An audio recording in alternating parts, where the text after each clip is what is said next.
geht's ab? Willkommen wieder zurück zum nochmal ersten Versuch mit diesem Livestream, nochmal mit dem Story. Und hoffentlich dieses Mal schaffte er das Ganze durchzuhalten dieses Mal. Ich habe alles jetzt probiert und hoffentlich dieses Mal wird es klappen. Wenn es nicht klappt, muss ich dann nochmal einen Test machen und schauen, was da eigentlich ist los. Ob es die Geschichte ist oder der Leser ist. Aber ja, wir starten gleich und ich wünsche euch viel Spaß.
Lockdown, Paw Patrol.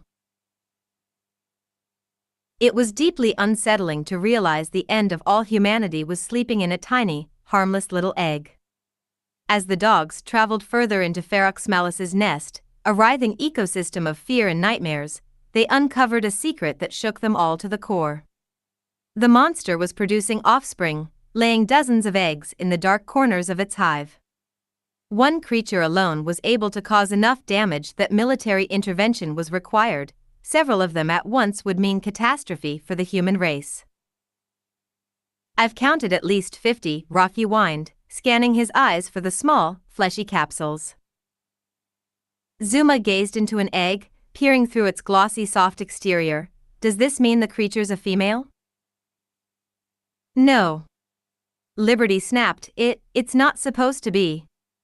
She shook her head in panic, trying to process the situation. It can't lay eggs, it was deliberately engineered not to. Engineered? Rocky looked up, tilting his head. Genetically. She explained, one of the first things they did, too. They didn't want this, she pointed her paw at an egg, they knew it multiplying would be a disaster. There's a lot of science stuff involved, so the short explanation here is, she said simply, it can't lay eggs. But they're right here. Chase came to her side, staring into her avoiding gaze. What else do you call this? I don't know, Liberty hissed, I don't know how to explain this. The group was stewing in discomfort. Liberty was visibly beginning to break down. The shepherd beside her tried to calm her down, usually a gesture of comfort, but there was a distinct lack of care in his move. The police dog was once a great leader, he was so sure the static in his head was gone, but there were times he wasn't so sure. Zuma could see it all, watching his old friend, narrowing his eyes as he analyzed the shepherd's movement. Rocky, the lab slowly walked over to the mix, speaking in a low voice, can I talk to you, like, over there? He pointed his brown paw to a far corner of the living hallway, a faint sense of urgency in his voice. The mix turned away from the small egg he was investigating, finding the odd hum that emitted from it strangely alluring. Marshall was still slightly clinging to him. Even with all four paws occupied, he still made effort to wrap his tail around at least Rocky's leg. The Dalmatian was utterly horrified by every sight that met his eyes and seriously doubted whether or not he'd ever get sleep again. What is it? Rocky had to tug his leg from Marshall's grasp, walking with Zuma into a dark corner. The mix was caught off guard as Zuma suddenly got against the wall, motioning for his friend to get closer. Glancing to the side in case someone was listening, the lab spoke in a hushed voice, "Keep your voice down." Rocky leaned his head in, "Why are we whispering?"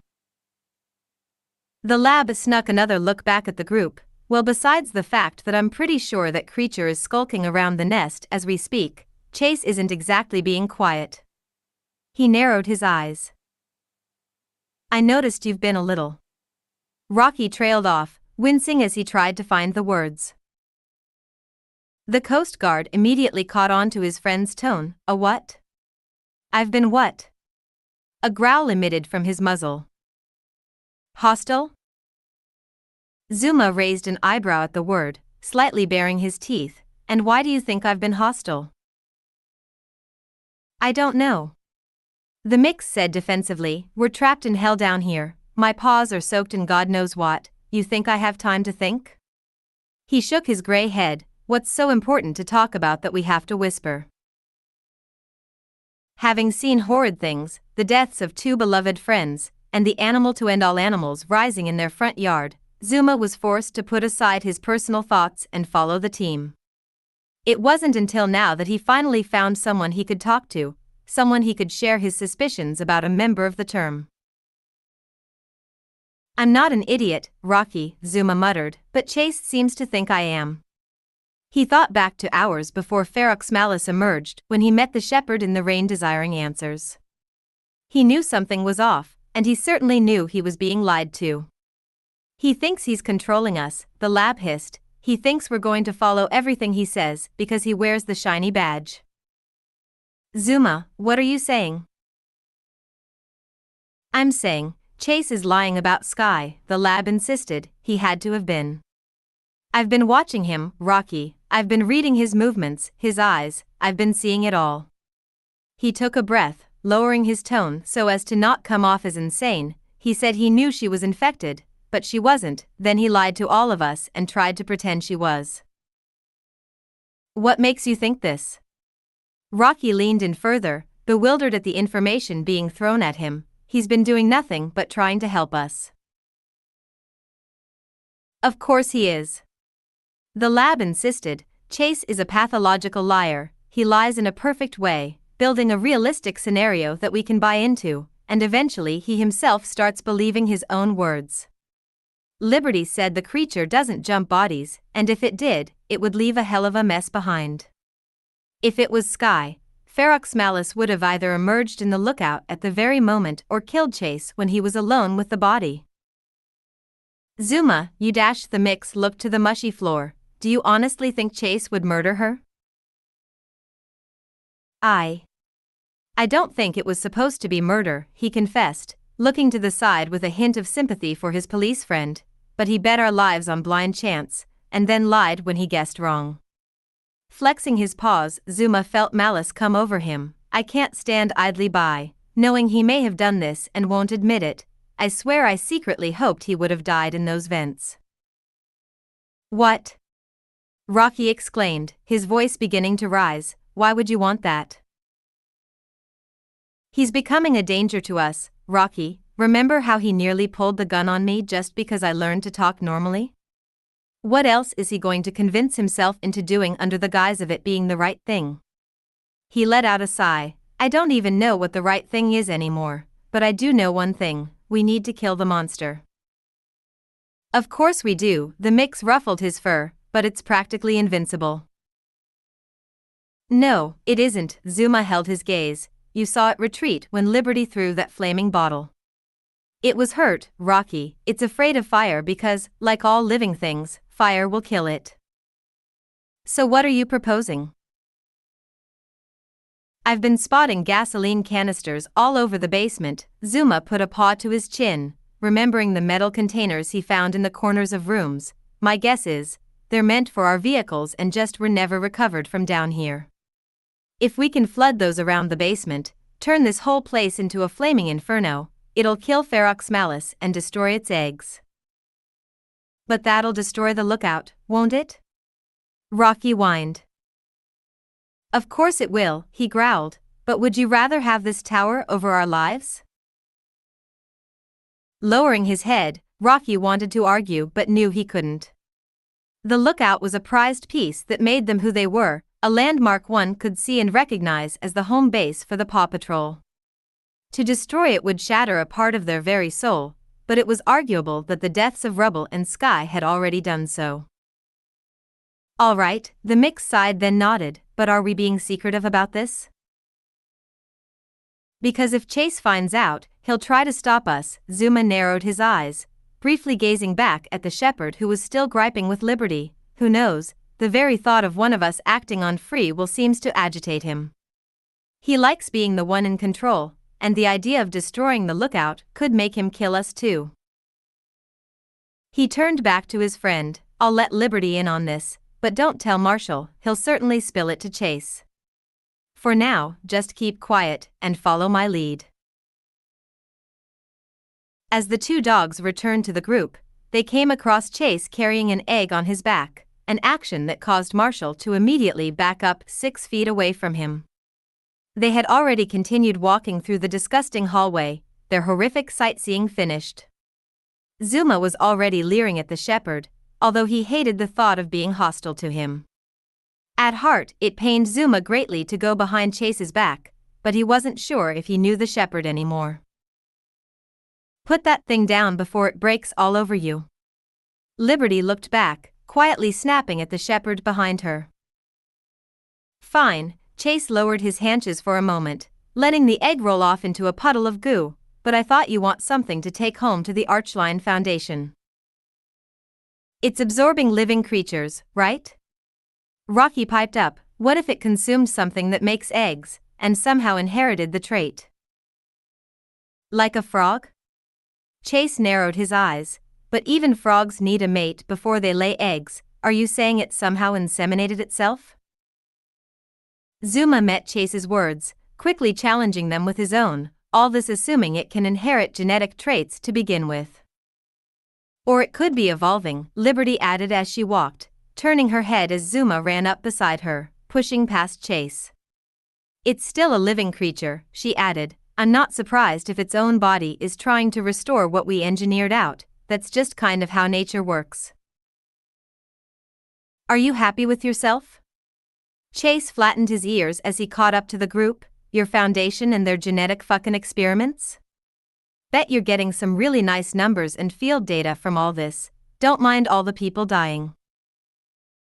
I didn't want this, and neither did they. She shot back. Sure, they're opportunistic, but we didn't just decide to let out that thing. Hey, I think we're nearing an intersection here. Marshall pointed his spotted paw out, causing the group, at least. I think. With the walls slathered in gummy, wet biomass sludge, it was nearly impossible to make it out any kind of door or window behind it. As the 5 dogs walked into the intersection, the walls transitioned into a flaky, darker shade of red, black grime bleeding from millions of tiny holes in the walls. It had the texture of almost a sponge if it was left to soak for years in a dirty bucket of mold and rancid water. Every hole seemed to be pulsating as if it was alive and hungry for whatever it called a meal. I'm going to throw up, Marshall said, placing a paw on the spongy surface that coated the ground. Rocky let a chuckle slip. Wouldn't be too far from what's already on the floor. The front path ended in what appeared to be a wall of brown, hair-like vines that tangled down from the ceiling. Rocky pushed himself through it and found a thin wall of what appeared to be dried bodily fluid, hardening mid-drip and forming a barrier that closed off whatever path was behind it. Although the organic wall seemed solid, it was incredibly brittle, as the mix noted small pieces of its lower section that had broken off. I think there's supposed to be a path here. He turned back to the group, but whatever this is, he motioned with his paw at the disgusting barrier, is blocking it. We could probably break through it.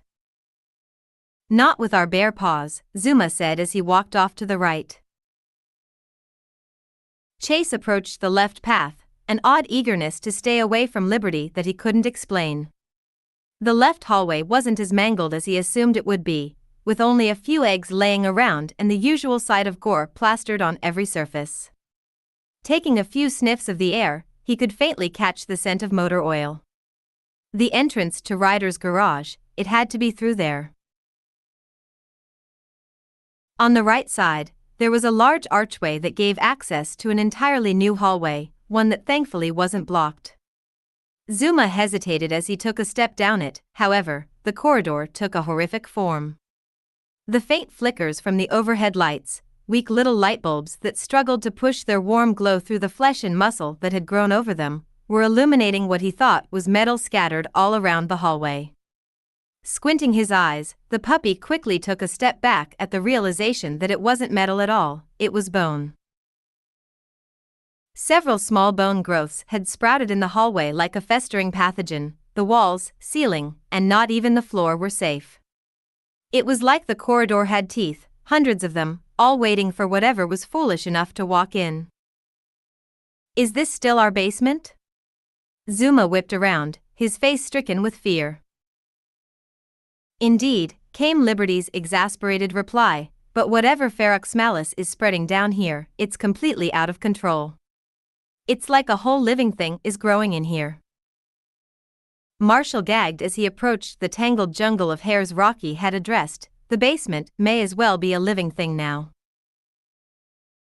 Well, that does mean one thing, Zuma gulped, turning back to the teeth-filled hallway. We gotta get through all this if we're going to escape, this has to lead somewhere. He made haste over to the wall beside the archway, trying to look past the dried matter and veins for any semblance of the actual wall underneath. You're not actually going down there, are you? Came the fearful squeak of a Dalmatian. We have to go somewhere, Chase pointed out. I think Ryder's garage is down here, let's take this way. Zuma nearly jumped at the chance to shoot down the shepherd, or, we could walk down here instead. A hallway full of teeth? Are you insane? You don't know what's down there, the lab fired back, and just because it's gone to hell down here, doesn't mean the rooms themselves have changed. We could actually find something we need. Marshall joined the debate, but Ferox Malice is still hunting us. He whimpered, running toward Chase. I want out of here, and if this is the way to go, it's where I'll be. Zuma growled at his friend's attempts to hijack control, a snarl almost escaping him. The dachshund standing in the middle quickly took heed of the growing hostility among the dogs, and jumped in to break it up. We'll go as groups, how about that? We find what we can then meet back in the middle. But we don't have any way of talking to one another, Chase said, lowering his ears slightly. The storm killed the connection in our collars. How did it do that exactly? Rocky chipped in. Storms don't just turn off closed connections. Zuma rolled his eyes, growing tired of the chaos. I'm just as lost as you, dude. Groups it is then. Chase let his tail wag a little. Marshall can come with me. Zuma and Rocky can dash. Oh no, no. He was cut off as the Labrador suddenly came over from the other side of the room. I'll take Marshall, you can have Rocky. Not in a million years was he going to allow Chase to be alone with Marshall. He would take whatever measure he needed to prevent it. The Dalmatian was to be protected at all costs, both from Ferox Malice and whatever Chase was turning into. Although Marshall was giving him a weird look, he shrugged and went along with it, hastily making his way over to Zuma. Chase couldn't hide his bristled fur. If his paws weren't covered in bodily muck, everyone would see his claws flexing. Still, he held his tongue. For now, he was still trying to get a read on what Zuma's game was. The lab was gleaming in satisfaction as his spotted friend took his side, while Rocky went over to the shepherd. What if it spots us? The mix openly worried. What chance would we have? All you can do is hide. Liberty chose to walk with Chase's group, and pray to God it doesn't smell you. As the Paw Patrol disbanded into their select groups, traveling down separate paths each seeking a goal, the creature had returned to where it suffered the piercing pain of fire. It was angry, furious that the prey bit back. It could hear the call of its young, Even from deep within its eggs they emitted fearful weeps of unwelcome dogs straying into the nest. Snarling in rage, it roared out and swiped its claws into a door. The wood held, but just barely, as the sharp appendages shredded through and sent shrapnel flying. Screeching out, the creature swiped again, this time completely destroying the obstacle before it. Lowering to all fours, it scampered into the darkness, charging back to its hive. Why the hell would he not let me take Marshall? Chase wondered aloud as they walked, what's even the problem? Beside him, Rocky was watching his friend closely, seemingly as if he was scanning for something amiss. I think you're reading too much into that. He tried to defuse the shepherd. Give Zuma a break, we're all seeing crazy shit today, and some take it differently. The officer rolled his eyes. Well, I'm the leader here, and he can't dash. A loud thunk of pounding sheet metal echoed throughout the ceiling, causing all three dogs to stop at once. The sound of claws dragging across the interior of a vent tore into their ears, and they knew right away what was coming. Oh God, Liberty paled, backing up as her voice went low. Frantically she looked around for something to wedge under or behind, but to her silent dismay, she saw nothing but the biomass that plagued the corridors. Rocky flattened himself against the wall. Where do we hide? Static churned in Chase's mind, an odd reoccurring effect he was beginning to notice. The presence of the monster brought confusion and anxiety directly into the minds of those before it, forcing the shepherd to shake his head at the noise before he fainted. Thinking quickly, Chase grabbed Liberty, resulting in a surprising yip coming from the dachshund, and nearly tossed her to Rocky. With both dogs against the wall, the shepherd jumped up and latched his teeth into the veins that glided along the fleshy gore, already flooding his mouth with a rotten, murky taste as he yanked the veins down. The entire portion of biomass quickly collapsed, splatting on top of the mix and dachshund, completely obscuring them from view. Resisting the urge to retch from the foul mess in his mouth, Chase searched quickly for anywhere he could hide. A thump could be heard from above, as the gore had likely grown over the vent entrance and barred Ferox Malus from entering. Undeterred, the creature slithered out its tentacles and stabbed them through the fleshy blockade. The shepherd flinched as he darted his gaze upward, witnessing the tentacles dance through and grip the small hole it had created, the creature snarling as it stretched open the passageway, providing a way inside. Slowly falling into a panic, Chase knew he had mere seconds. His eyes fell upon a pile of eggs sitting against a darker side of the corridor. Acting purely on impulse, the puppy sprinted over to the egg and sunk his teeth into it, puncturing the smooth, warm sac and tearing it open. Murky, amber-colored liquid spilled out and splashed into his face, and a small body floated out from the sac. The infant was merely an oversized worm, yet it wriggled as its underdeveloped body was exposed to the air. A squeak escaped the lump before the baby went limp. Chase grabbed the now empty egg sac, gagged over the stench, and pulled it over himself like a bag. Ferox Malus roared as it birthed itself from the ceiling, placing its front legs down as it took its place in the room. Its tentacles remained stuck in the ceiling for a moment, as it savored the few seconds of being merged with metal and steel. It took great pride in its nest, bleeding out infection from its body simply by being there. The only fur-covered part of its body, the shredded dog skin mask it sadistically donned, was now stained red and was rotting as the flesh had begun to wither away. It turned around in place, observing its environment as it smelled anything foreign. Underneath his egg sac, Chase shivered in place. Hot albumin fluid was dripping down from the inside, clouding his nose and forcing him to twitch his ears to keep anything from leaking in them. He didn't dare move, as he couldn't see where the creature was looking. A single twitch of the muscle could alert it, and a sinking feeling told the shepherd it wouldn't be happy about one of its babies being prematurely killed. His heart nearly stopped when Ferox Malus leaned down and nosed his egg, tapping its mangled muzzle into its side. He didn't know if it had seen the forced-born infant, but judging from the loud roar Ferox Malus lashed at the egg, he knew it probably had a general idea. Rocky had to keep his paw over his muzzle to keep himself from screaming. Despite being buried in blood and gore, a small slit gave him a window to peek out. He witnessed Ferox Malice investigate each egg, passing over Chase's disguise. The smell of the broken eggs and the room itself was possibly smothering their own scents, leaving the creature unable to sniff them out.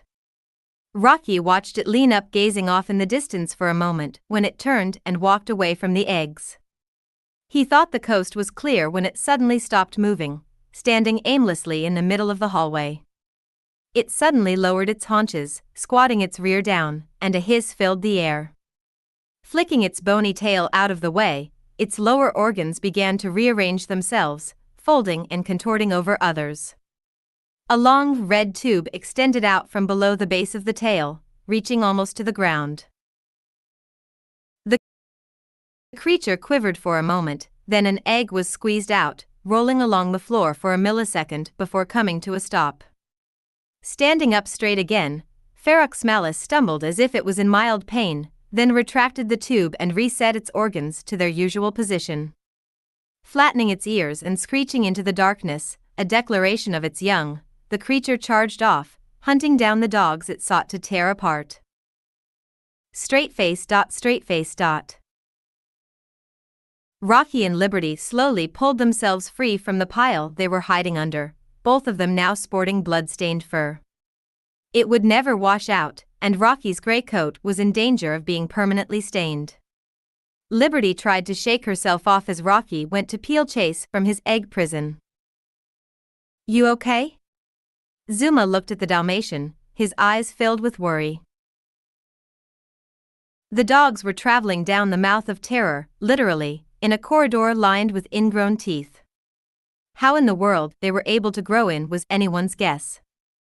Ferox Malice's own twisted biology was leaching into the lookout, transforming it into an entirely new living being.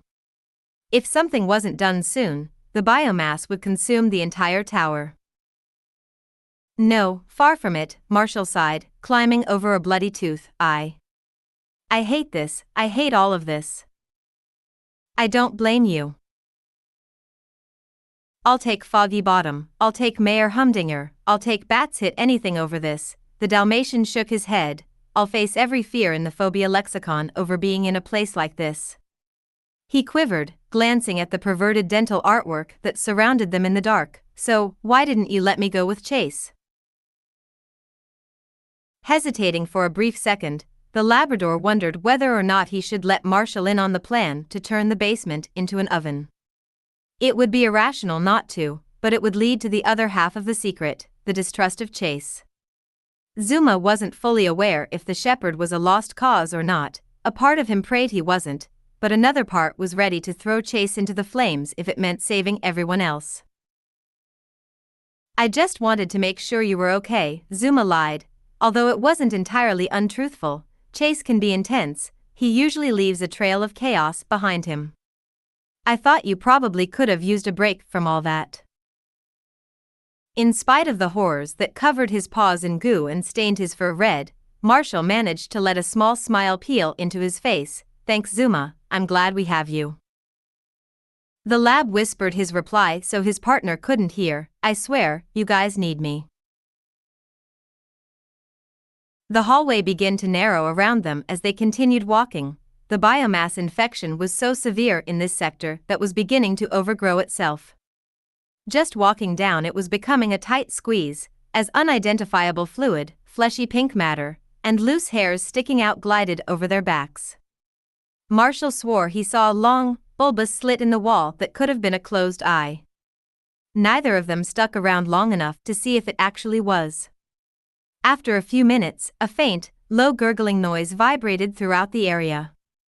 Zuma assumed it was just the air conditioning struggling to work around the infection that clogged the vents, but Marshall's mind was only further convinced that the ground they walked on was in fact alive. Eventually, they came to the end of the hallway, but it was only an end as far as they could tell, as they couldn't find anything that symbolized a continuing path. A dead end, Marshall whimpered as they approached a large cluster of boils and flesh. Chase was right. Zuma wasn't so sure. The Labrador took a few steps closer and sniffed the amalgamation of gore. It couldn't be the end. A reasonable person didn't build a whole hallway that led to nothing. There had to be something behind it. Don't be so quick to assume that Chase is always in the right, he quipped, trying to get the point across to Marshall. He tends to overlook things. Reaching his paws in, he wedged a passageway open and pushed his head through. It was severely uncomfortable to enter, and he feared his own ribs would be crushed as the biomass pressed onto him at all sides. His movement speed was forced to decrease as he pushed farther and farther through dark, tougher mass. He was relentless, and finally reached his paw out and pushed aside the flesh and veins as far as he could ahead of him. Light flooded over his face, bleeding in from a tiny exit opening he was just barely able to reach. "Hey, Marshall?" he called behind him. "Still here," the Dalmatian kept his distance. "Are you okay in there? It's kinda closing in around you. You're gonna hate this, but you gotta follow me in here." "What?" "There's a room behind here," Zuma struggled to say, physically unable to turn around his body. "Just trust me, keep pushing forward, and don't stop moving." Marshall tried to reach a paw forward, flicking his eyes over the mass of gore he was supposed to climb into. "I don't know about this." His breathing quickened, his heartbeat increasing with every step closer he took. The sound of a screeching roar echoed behind him, bouncing off the walls from far back and finally hitting the Dalmatian. Ferox Malice was incoming, making Marshall immediately bite his tongue and wince. Taking a deep breath, the puppy forced himself to move forward and wedge his muzzle into the cold, soggy muscle. Zuma managed to birth himself from the mass, falling into a large room of tables and computers. It seemed to be some kind of tech room, and the infection, although it was crawling along the floor, hadn't yet fully consumed everything in the area. Some metal cabinets lined the walls, their metal doors concealing whatever secret lay within them. Turning around, he reached his brown paw back into the red cavern, and he felt Marshall's nose blindly smack against it. A muffled scream emitted as the Dalmatian mistook the paw for a monster. After a few seconds, Zuma felt his paw get grabbed, and the lab pulled his friend free. Marshall tumbled into the room clumsily, his white fur slathered in a bloody red. "Ugh, thanks." It was obvious he was biting back tears and trying to hold his panic within. "Where are we?" Not sure. Zuma looked back at the room, looking over an old wooden desk with a laptop sitting on it. The metal folding chair that was probably supposed to accompany it was tossed aside. He left Marshall and walked over to the cabinets, clicking the first one open with his paw. There was nothing noteworthy inside, save for some loose papers and pens missing their caps. Unsatisfied, the lab went to the second and was surprised when he found a box full of pup tags. What the dash, he picked one up and held up it. The small tag didn't have its logo glued on yet, it was merely a gray badge with a small, dangling loop to be attached to a collar. There had to have been at least a dozen in the box, and Zuma realized this was probably where they were made and programmed. Shrugging to himself, he tossed the tag back in the box and shut the door. "Find anything?" Marshall said, looking up at one of the computers, trying to jump on the desk. Not yet. The lab walked to a third door and opened it. Inside the cabinet was a small, rectangular device. It looked like a walkie-talkie, but there were 7 antennas reaching out of the top, and no sign of a microphone or speaker. He narrowed his eyes, trying to figure out what the technology was as he turned it around in his paws. Turning it to the side, Zuma spotted a small metal switch and a blinking green light. Curious, the lab slowly moved his paw onto the switch, and after a few seconds of thinking, flicked to the other side. The green light turned off. Suddenly, a low beeping noise could be heard coming from his collar. Zuma blinked in confusion as he dropped the device and moved a paw to his neck, trying to feel the metal tag for anything wrong. The beeping lasted only 2 seconds, then went quiet. "What the hell was that?" he asked, tapping the collar. "What was what?" Rocky's voice suddenly came through it. "I don't know," Zuma frowned. "My collar just made a noise and the lab stopped in his tracks, freezing on the spot." Marshall had also stopped in surprise, whipping around as he heard the conversation. The Coast Guard had to stifle his breathing for a moment as he physically shook, then spoke again. "Rocky, our collars are working again." "They are?" Chase spoke into his radio. "What the fuck? What happened?" "We can talk to each other again." Marshall jumped in joy, elated that communication was restored. "But how?" Rocky continued. "Our collars were beeping for a second, then they just turned on?" Struggling to understand what had happened, Zuma turned back to the odd device he dropped to the floor. He leaned down and sniffed it for a moment, and a sinking feeling hit him as he realized the object's significance. Marshall was wagging his now red tail. "How are you guys doing over there?" "Fucking awful," Chase hissed into his mic. "What about you?" The lab stood up straight, hundreds of thoughts running through his head. He knew what the device was, and revealing it only caused more questions than answers, casting them further into the dark rabbit hole than he preferred to be. "We were jammed," he said, shaking his head. "I found this thing hidden in a tech room. I shut it off, and suddenly we can magically talk again." Liberty's voice was heard from Rocky's line. "Maybe the storm stopped?" "No, Liberty," the lab growled. "We were jammed, on purpose. Someone planted this thing here to cut off our communications." "Who the hell would do that?" Chase snarled. "Who would even have the chance to do that?" "No idea," Zuma said, exhaling in annoyance. "It wasn't any of us, that's for sure." "You think someone snuck in here? I would have caught them." "Well, you didn't fucking catch Liberty, did you, Chase?" The lab bit back, and she was here for a significant amount of time before she was locked in the basement.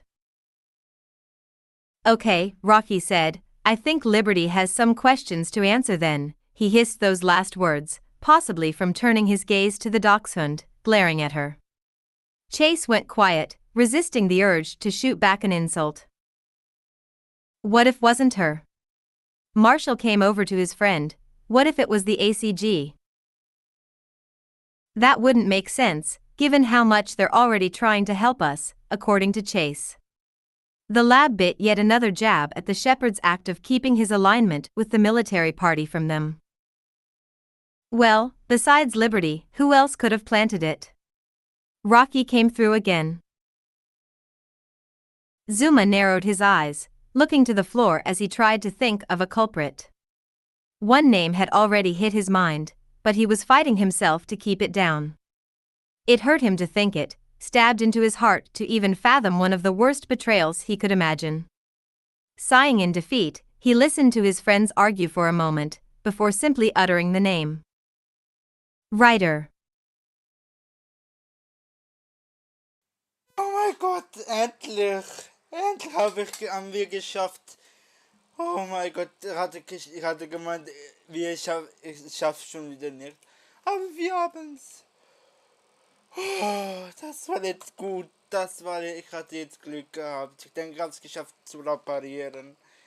Oh, zum Glück. Okay, wir schauen weiter, ob es die anderen drei Chapters noch auch dazu auch so gut sind. Danach weiter.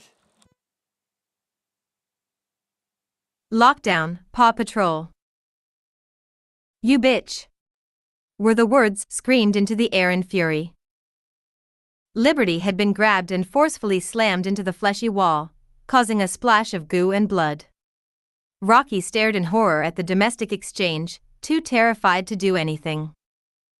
Chase calmed down. Zuma growled through his collar. If the lab was physically there, he probably had a chance at stopping Chase, but here he was merely words on deaf ears. The shepherd was spiraling out of control. Already was he haunted by the terrible act he committed just several hours ago, but now dropped into a dark hell of organic corruption free to defile what remaining hope he had. Learning that Ryder could have played a role in all the chaos was a straw that broke the camel's back. Even then, Chase refused to accept it, instead shifting his attention to Liberty. Uff dash choked out the dachshund as she hit the wall. What are you dash? Chase snarled at her, keeping his strong paws firmly pinned into her body. What have you done? Tell me now. He bared his teeth and emitted a fierce snarl, almost ready to tear Liberty to pieces. He hated it, he hated her, he hated the infection, he hated the monster, he hated everything he was being forced to face, and it sparked a deadly rage within him. And yet, he hated nothing more than himself, and somehow that made him the angriest of all. I didn't do anything.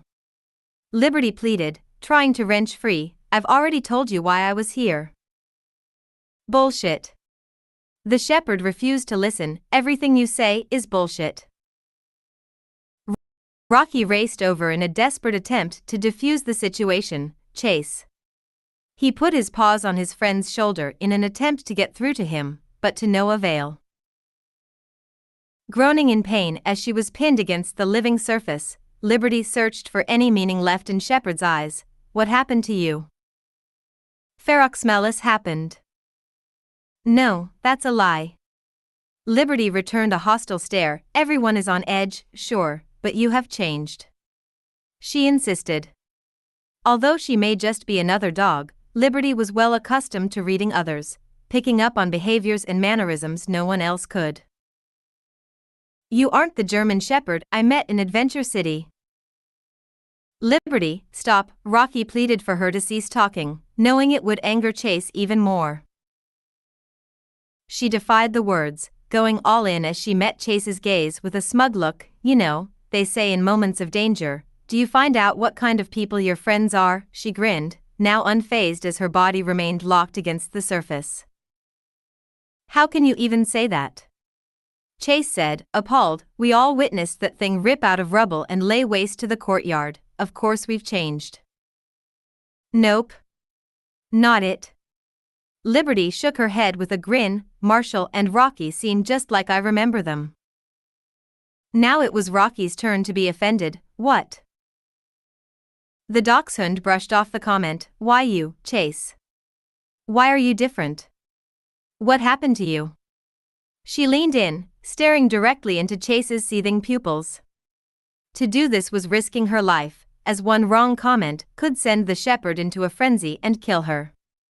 To think that Chase was capable of killing someone was a haunting thought, but something told Liberty that it wasn't far off from the truth. I told the truth, didn't I? Now you tell me yours. Kill her were the words being screamed into Chase's head. The static that clouded his mind still remained, only now it was beginning to take form. It twisted and turned its noise into words, issuing commands that Chase hadn't yet obeyed. They were getting louder, however, and the noise was slowly pulling the puppy into suffering and distress. It looked like he was thinking. The shepherd's eyes flicked around like he was searching for answers to the situation, but he wasn't. He was fighting, frantically pushing back his own mind in a desperate attempt to not be responsible for another death. He would not kill Liberty, he would not listen to the static, at least for now. My good truth, he breathed out, now finally registering what Liberty had asked him. His ears fell, then stood again, like his own body was unsure how to react. Yes, and, Liberty let a chuckle slide, can you please let me down? After a moment, Chase obliged and released his city friend from his grasp, but not without narrowing his eyes in a distrustful gesture. Rocky could be heard sighing in relief, thanking whatever deity above that the situation had not escalated more than it had. It was then a wave of confusion and shame hit the mixed breed, a feeling that was new and unprepared for. Watching Chase manhandle Liberty was disturbing, and now he wondered if there was something more he could have done about it. It was obvious that just his word alone wouldn't save the dachshund, would he have been able to restrain Chase and save her? He felt useless, evident as he slightly turned away from the duo and stared off into a line of teeth that trailed along the sickly pink wall. Chase sat down, not caring that his tail was now dipped in translucent sludge. Was it finally time to tell the truth? It wasn't, it couldn't be. He had to let someone know, but he couldn't let anyone know. It was tearing him apart inside to see and over the atrocity he had committed, yet every second it remained untold was another second he was free. Was he truly free? Was it freeing to never tell the truth? The static only becomes stronger the more he sealed the truth within him, but he knew the static was never going away, or was it? Chase? Liberty tilted her head, reaching out to the broken shepherd. When he pulled the trigger on Sky, his spirit immediately shattered apart. The pieces were dropped down into the void, left to burn in endless suffering over the one stupid action he wished he could take back. The static told him that nothing remained, that he was merely a cold, lifeless shell of what he once was, but darkness was known to lie.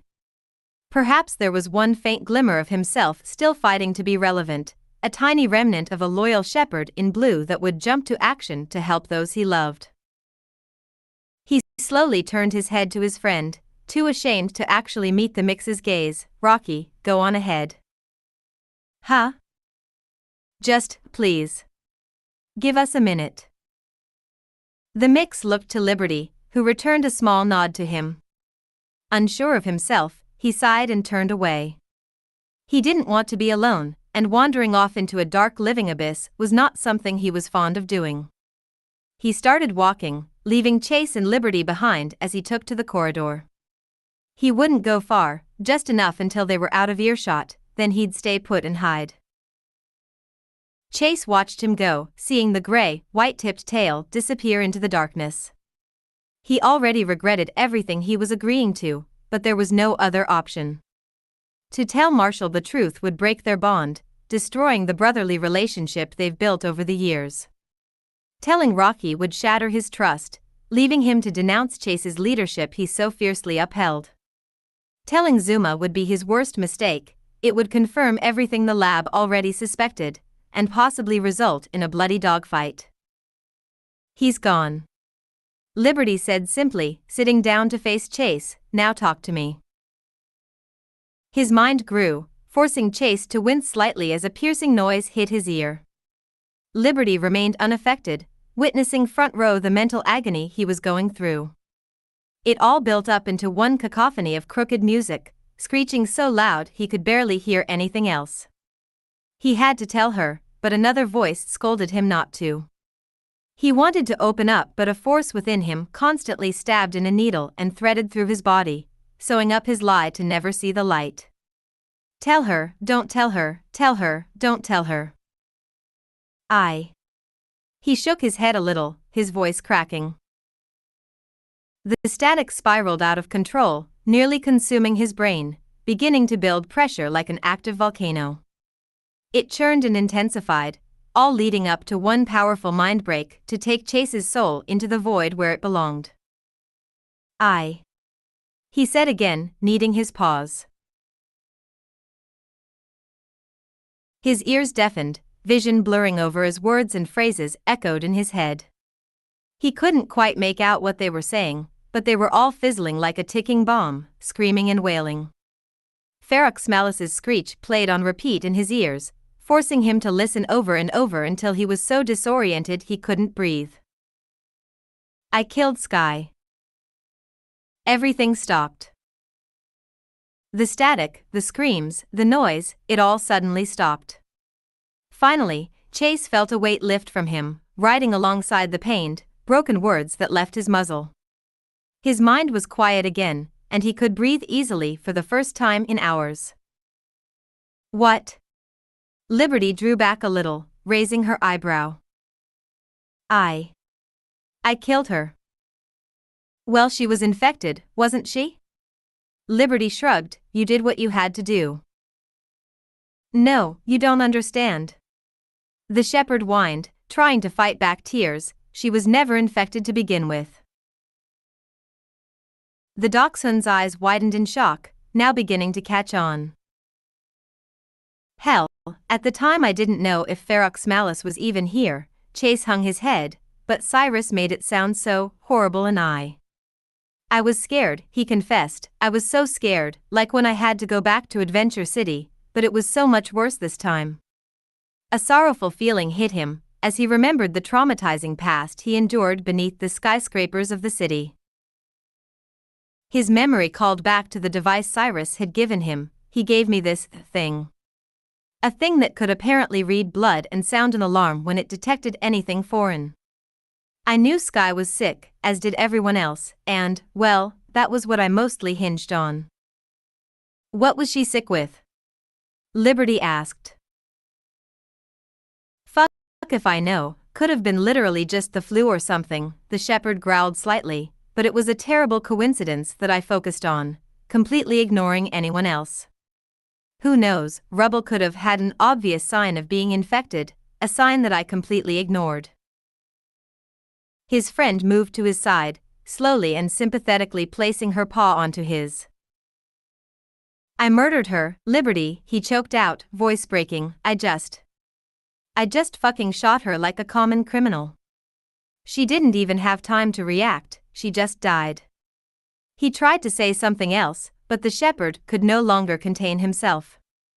He lowered his head, a simple pose on the outside, but within he was torn to shreds, his mistakes and failures scratching at his heart.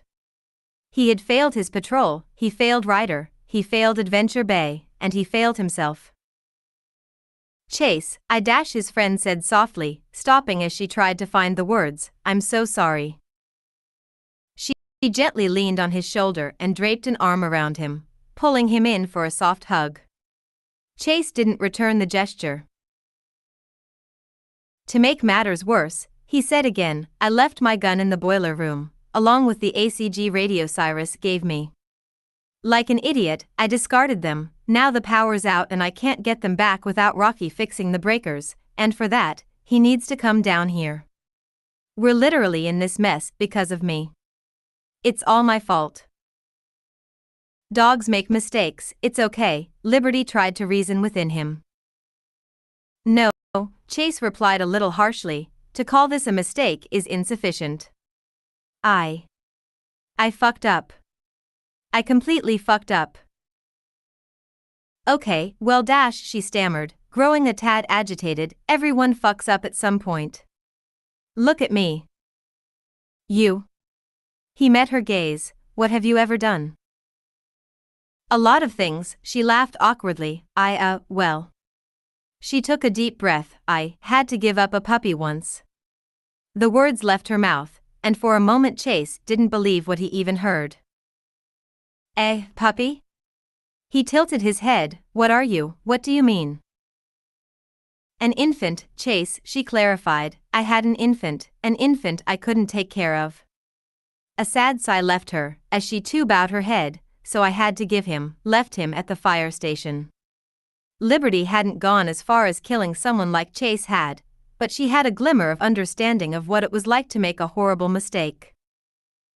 Aren't you a puppy though? The police officer put together, how did you? Let's just say I made a really big mistake. Liberty held a paw out, gesturing as she spoke, and as a result, I may have changed or completely ended the life of an infant. Jesus. So I guess what I'm trying to say is, I understand, a little at least, she gave a soft smile, even though it was roughly a year ago, it still haunts me. I guess I didn't kill anyone that I know of. The two dogs sat in silence, both listening to the gentle churning of the stomach-like hallway they resided in. It was a weirdly calming sound to Chase's ears, a feeling he'd never thought he'd cross with the disgusting nightmare that Ferox Malice had created down there. What am I supposed to tell Ryder? He said finally, staring down at the floor, that I killed one of our own? By mistake? I don't think Ryder is coming back. The shepherd whipped around in a snarl, he is. You'll see. A faint whine emitted from him, as he backed up to look around at the hellish environment. Ryder wouldn't abandon us, he never will. Straight face. Grunting as he called forward all the strength within him, Zuma heaved in a strained breath, pushing aside a folded table that was blocking a new door. The lab was eager to get moving, motivated by the discovery of a device that seemingly interfered with their communications. He put his nose on the floor and searched for any possible sign of a new path, eventually discovering a door that was blocked by a variety of discarded utilities. Marshall sat aside, dragging his paws along the ground, a subtle coping mechanism as he tried to keep himself calm. Zuma seemed oblivious to his friend's distress, or he did know but was just ignoring it. The Dalmatian watched his friend attempt to dislodge a large computer, the last object in the way of the door. Unfortunately, it was significantly heavier than anything else, and Zuma was unsuccessful. The spotted puppy tried to reach out to the lab. I want to go back to Chase. Why? Zuma said in a simple reply, not even turning around. What's so special about him? Nothing, The Dalmatian lowered himself to the floor, resting his chin on his paws. No offense, Zuma, but I think I'd just feel safer with him. Now Zuma whipped around, safer than me? Chase will throw you to that thing the first chance he gets. I've noticed you really don't trust him that much anymore. Marshall narrowed his eyes. Well, you can't trust most these days. The lab's words were disturbing to his companion, more so considering the irony of that statement. Getting increasingly anxious, Marshall licked his paw a few times before getting to his fur. There was little he could do to actually soothe his fears, with a simple groom being the next best thing. Zuma tried to move the obstacle again, but to no avail. Damn it, literally the one thing in our way. Maybe there's another way to move it? Marshall tried to get his participation in, not wanting Zuma to think he was lazy. There isn't, unless you have super strength. I guess we could really use those mighty pup powers right about now. The Dalmatian said with a faint smile, remembering the adventures they had. His smile then fell, remembering the only pup to gain super strength was Rubble. It was obvious that Zuma was remembering too, as there was a noticeable dip in his mood, a wave of sadness raining on him. Rubble's gone, he said softly, quietly mourning the loss of his good friend. Picking his head up a little, Marshall got up and walked over to his friend, seeking to comfort him. Coming to his side, the spotted dog held out his arm, offering a hug.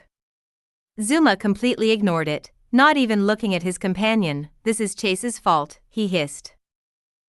What has he done? It was a solid question. What exactly had Chase done? He went behind the backs of the team, conspiring with a military organization that scarred Rocky. He withheld vital information from them, keeping away a twisted secret that a threat walked alongside the dogs, and didn't reveal it until the very last minute while flashing a gun around. That was the worst one, the gun, the weapon that Chase as a police officer would surely be so familiar with. He murdered Sky in front of everyone, and Zuma now fully believed that to be a fact. He didn't need Chase to confess his sins or secretly slide him a note with the truth written on it. He simply just knew that Chase was no longer the German shepherd they once loved and laughed with. That dog was insane, no less a monster than the creature that hunted them. He killed Sky, Marshall. The words hit the Dalmatian like a bullet train, and he could be seen visibly freezing up. He stammered, I know. Can we not talk about this? No, you're not understanding. Zuma turned to face him. Sky never had the monster in her, it was Rubble. Chase assumed it was her and shot her in front of everyone without even giving her a fair chance to explain. No, that's not Dash. Marshall blinked, a confused expression on his face as he tried to process the information. He wouldn't.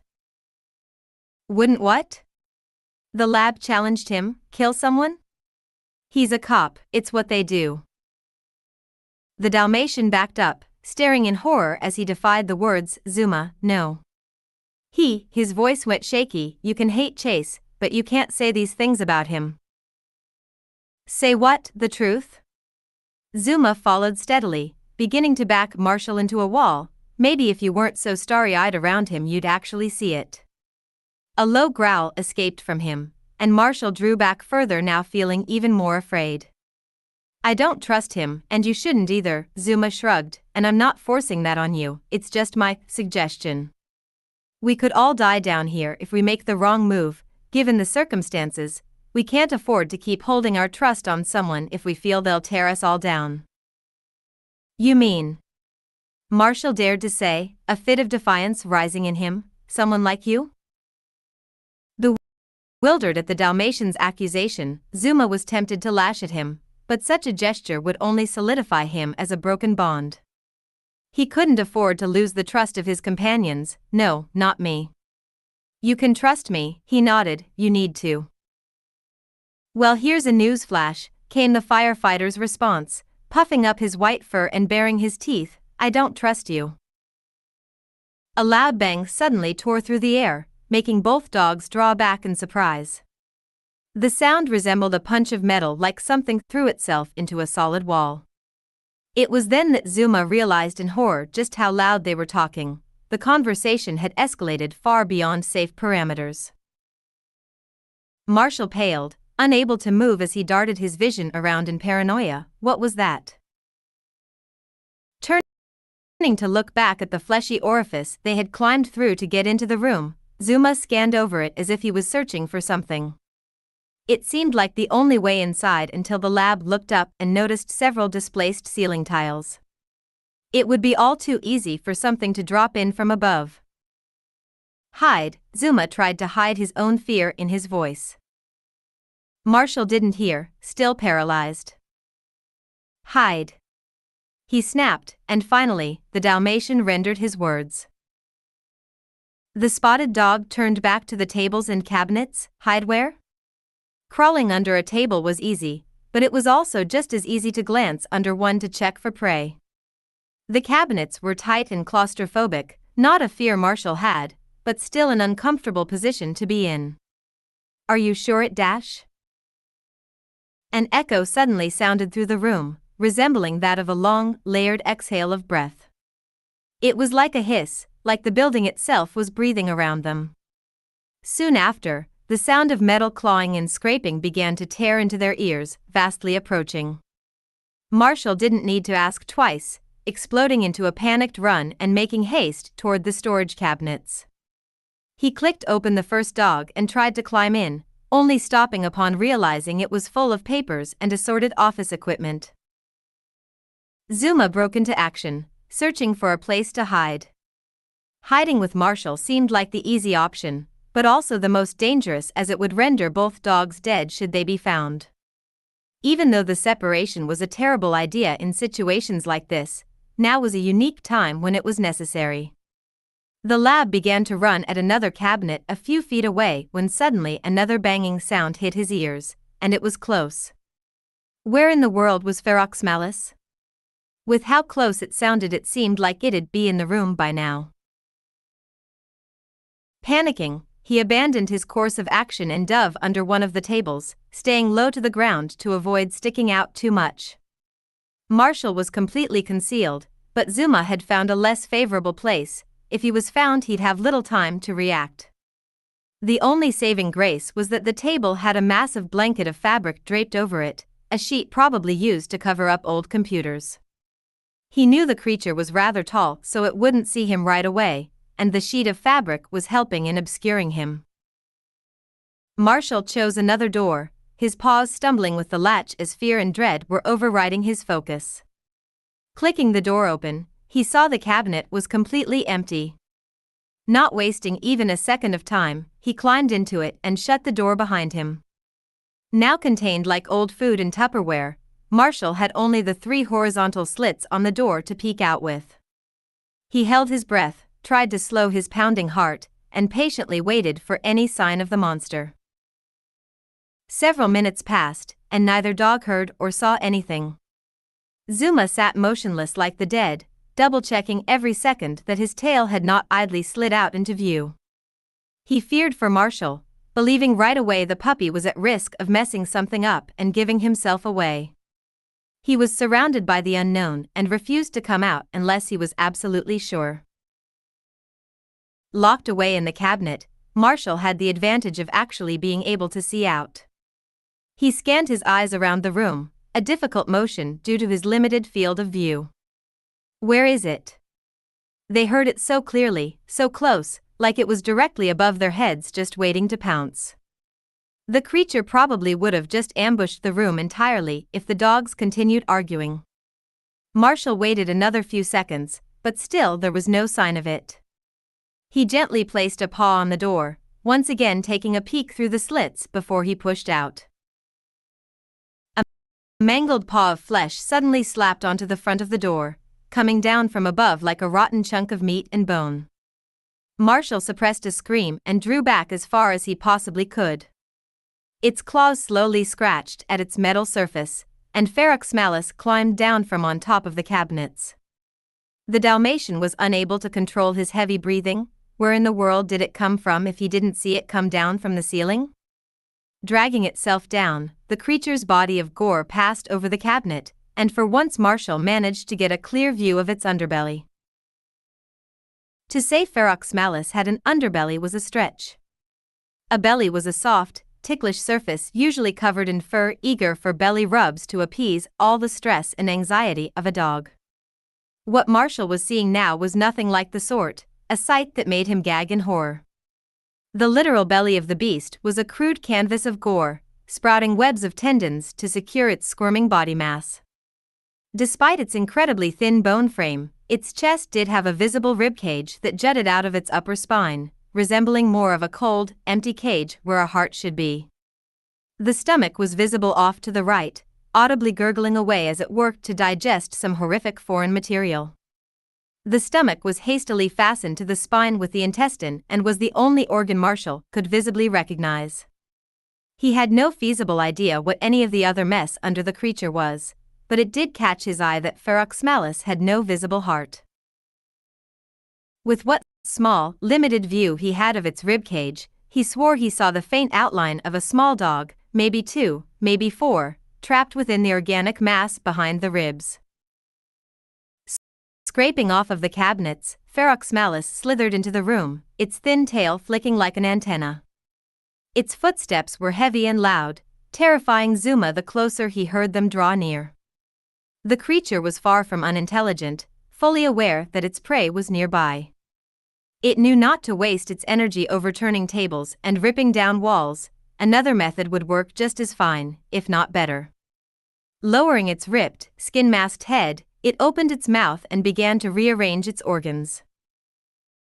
A gentle, soft voice left its maw, "Guys?" Zuma stopped cold, his eyes widening in a mix of shock and bewilderment.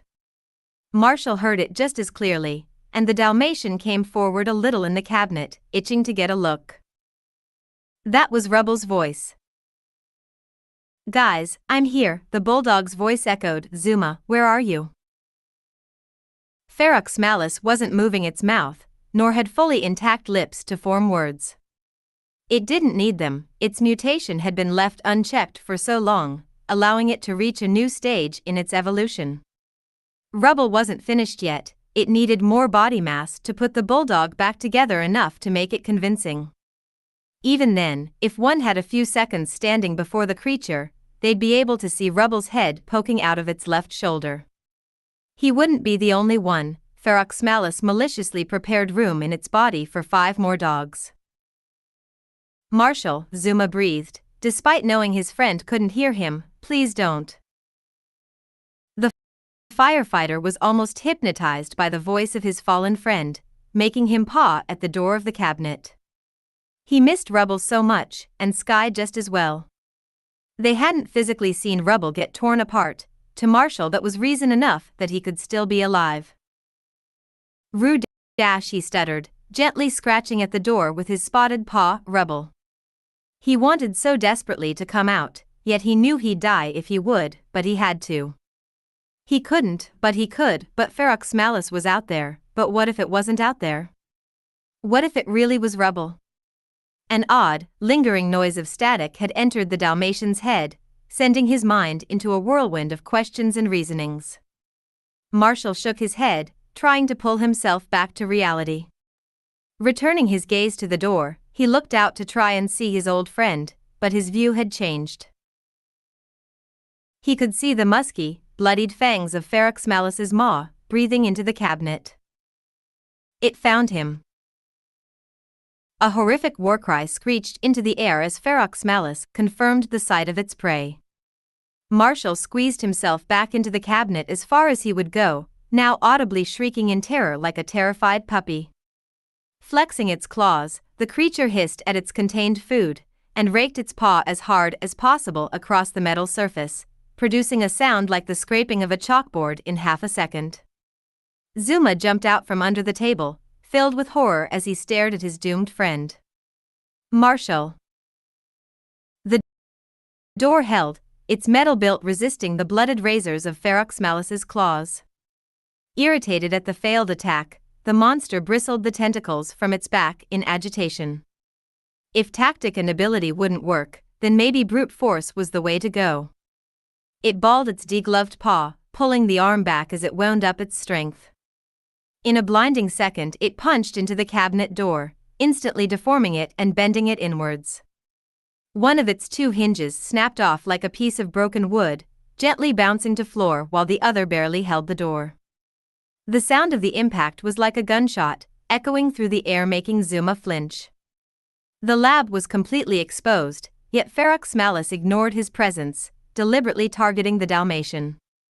The screams the puppy made, the frantic scribbles of its spotted paws in the confined cabinet, it filled the monster with adrenaline. The door was broken but barely held on with a weak little hinge, further enraging the monster. With its edges now jutting outward, Ferox Malice gripped its paws around the door and attempted to tear it off.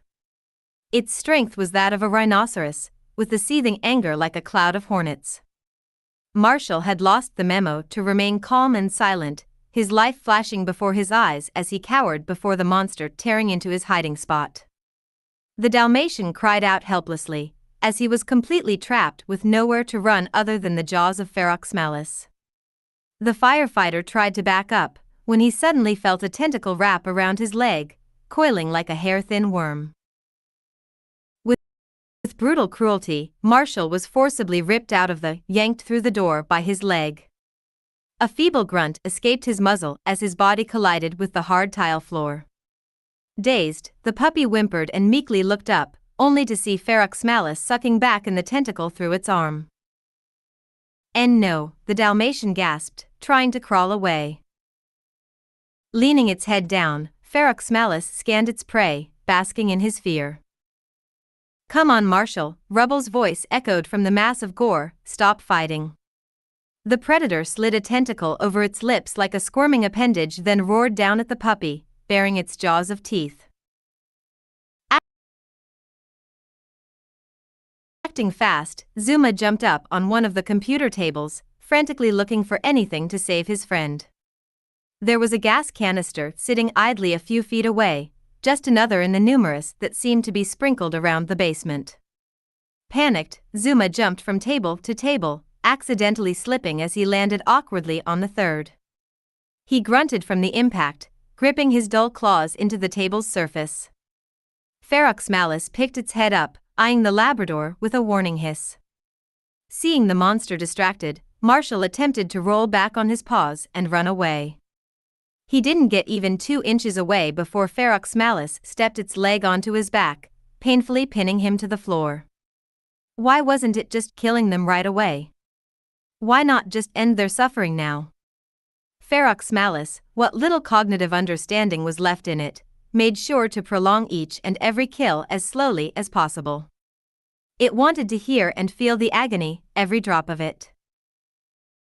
Naya. Zuma grabbed the gas canister in his arms with all the strength he had. "Eat this." Calling forward a burst of energy, he flung the flammable explosive directly at the monster. He knew it was fragile, and he quickly jumped to the floor and covered his face, bracing himself for the explosion. It was time to finally end the creature in one massive fire. The gas canister smacked Ferox Malice in the face, bouncing off its cheek and making the monster grunt in annoyance. It plummeted to the floor with a loud crash, eventually rolling to a stop. It didn't explode. Zuma's heart sank even lower than the floor, paling under his fur upon realizing his plan had failed. His hope was gone, consumed by a gluttonous monster who exhausted every option Zuma threw at it. The lab's breathing shook in terror, his paws still firmly clasped over his face like he was terrified of seeing his own death. Snarling in anger, it released Marshall, only to open its palm and shoot out a writhing tentacle. The appendage coiled around Marshall's torso and yanked helplessly him into the air. Ah! The spotted puppy flailed as he was picked up. Help! Pulling the tentacle back in, Ferox Malice caught Marshall in its paw, roared furiously into the air, and flung the puppy into Zuma. Zuma had to dive off the table to avoid the friendly fire, landing lightly on his neck. The landing didn't kill him, but come dangerously close, instead sending a shock through the lab's body. Marshall flew past him, crashing into the back wall and ricocheting off. A bloodstain was left where Marshall hit the surface, and the puppy landed limply on the floor. A faint twitch emitted from his paw, before the Dalmatian entirely stopped moving, blood leaking around him. Zuma turned his head where his partner had fallen, his breathing erratic and shaky. Marshall. He scrambled backward in the office, shaking his head in denial. No. Making a noise like a low growl, Ferox Malice screeched and lifted its left paw, slithering out a long, red tentacle. It had mutated even further, seemingly unlocking new abilities within the vile creature. Wielding the tentacle like a squirming whip, it held the paw over its head, then flung it down with great force. The tentacle crashed down with a deadly impact, barely missing Zuma, but utterly obliterating an entire table and computer in the way. The table smashed into millions of broken wood pieces, the computer exploding into sparking metals and glass. With no other option, Zuma ran, seeking cover wherever he could find it. He was half blinded by the tears streaming out his eyes, dazed from the impact of landing on his neck. A piercing static in his head was shrieking over and over, following him as he moved under table after table.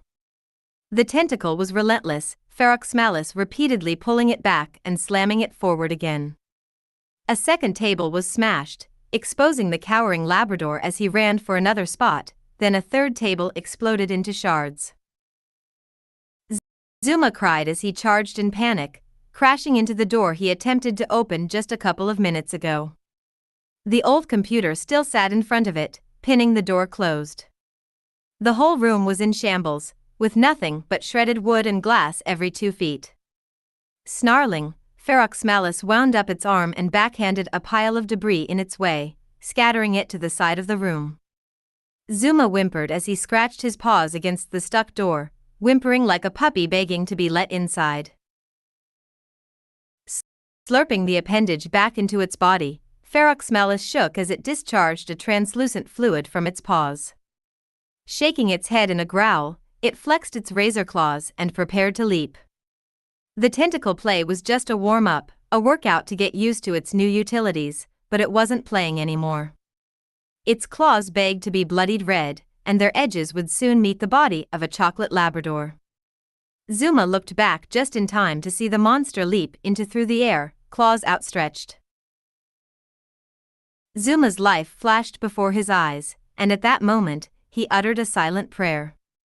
He swore he felt the gentle touch of his mother, her paw comfortingly on his shoulder. As the world went silent, she leaned in and spoke softly into his ear.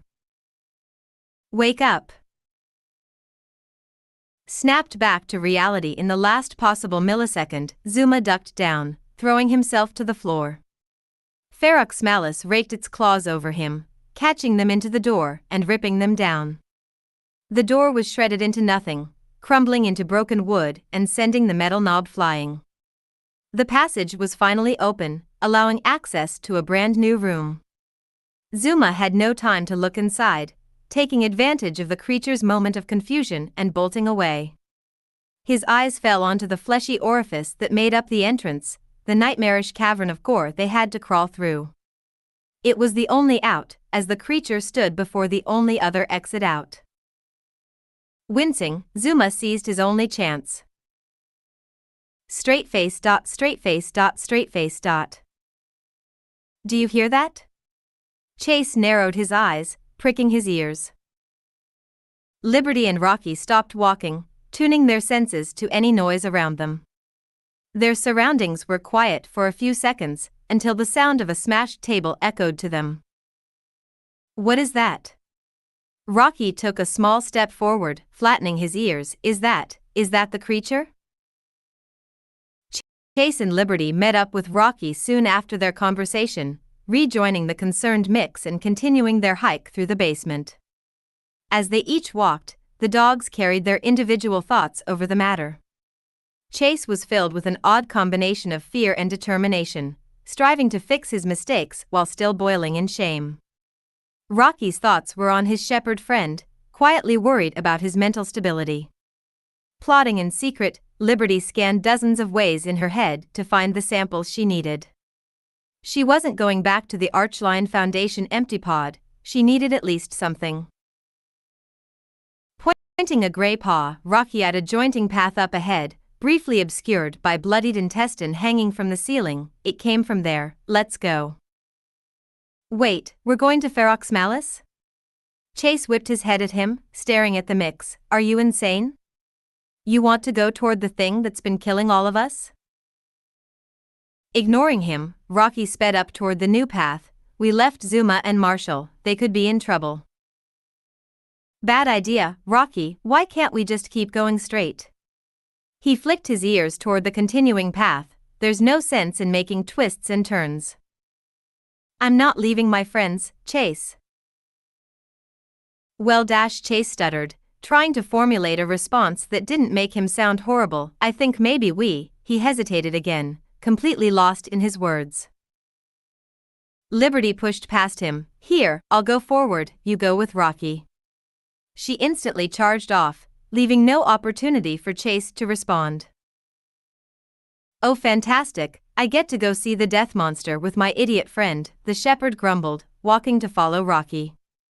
Picking up his pace, he caught up with the mix as he was pushing under the hanging tendrils. There was a fierce spark of tenacity within the mixed breed, and Chase felt a pang of jealousy. It wasn't fair that Rocky was stronger-willed than him. Oh, good, you're with me on this, Rocky flashed an endearing smile at his partner. No, I am fucking not. They approached a metal door that was sealed shut. It wasn't made out of wood or had visible hinges or knobs. It was an electric door that lifted up and down, made of a sturdy material that wasn't easily broken.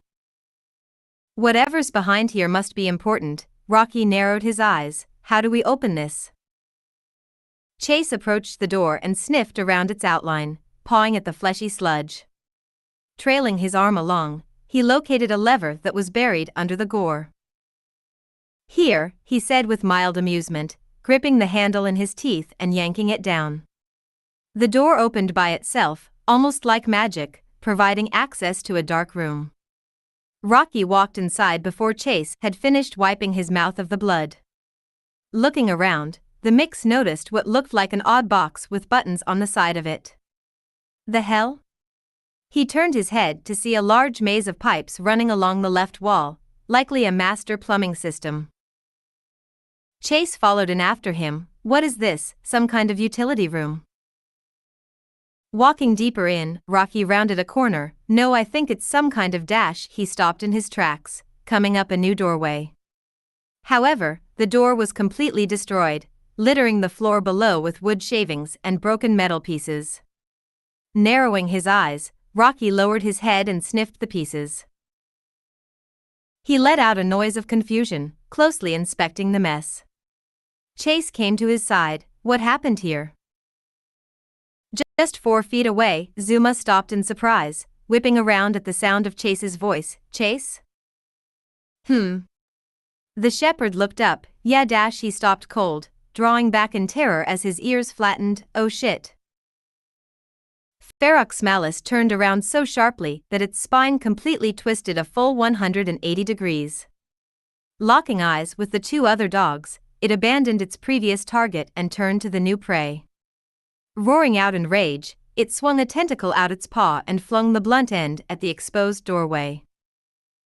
It was a narrow dodge. Chase grabbed the mix at his side and shoved him to the ground, ducking as the tentacle flew over their heads and collided with the back wall. "Run!" Zuma shouted with what little freedom he had, before running to Marshall. Ferox Malice withdrew its appendage as the two dogs scrambled to their paws. "Go, go! We'll use the door to cut it off!" Rocky screamed as he tore away. Chase tried to stand up but stumbled at the last second, making him trip over himself. The monstrous creature bared its teeth and lunged for the shepherd, seeking to tear him apart. He collected himself and began to run, hearing Ferox Malice pounding footsteps as it sprinted for Chase. The puppy rounded the corner, fleeing for the door where Rocky was waiting. Ferox Malice couldn't slow down to make the turn, and crashed head-on into the wall of the utility room, dazing it from the impact of hitting the pipes. Shaking its dizziness out, the predator narrowed its vision on the puppy, making a break for the electric door. Not this time. The creature lowered down and prepared to spring, not wasting a second of time. In an instant, it kicked out its back legs and sprang into the air, honing in on the German shepherd. "Chase, duck!" Rocky called, terrified as he watched the sight unfold. The shepherd immediately flattened himself to the ground, skidding to a stop.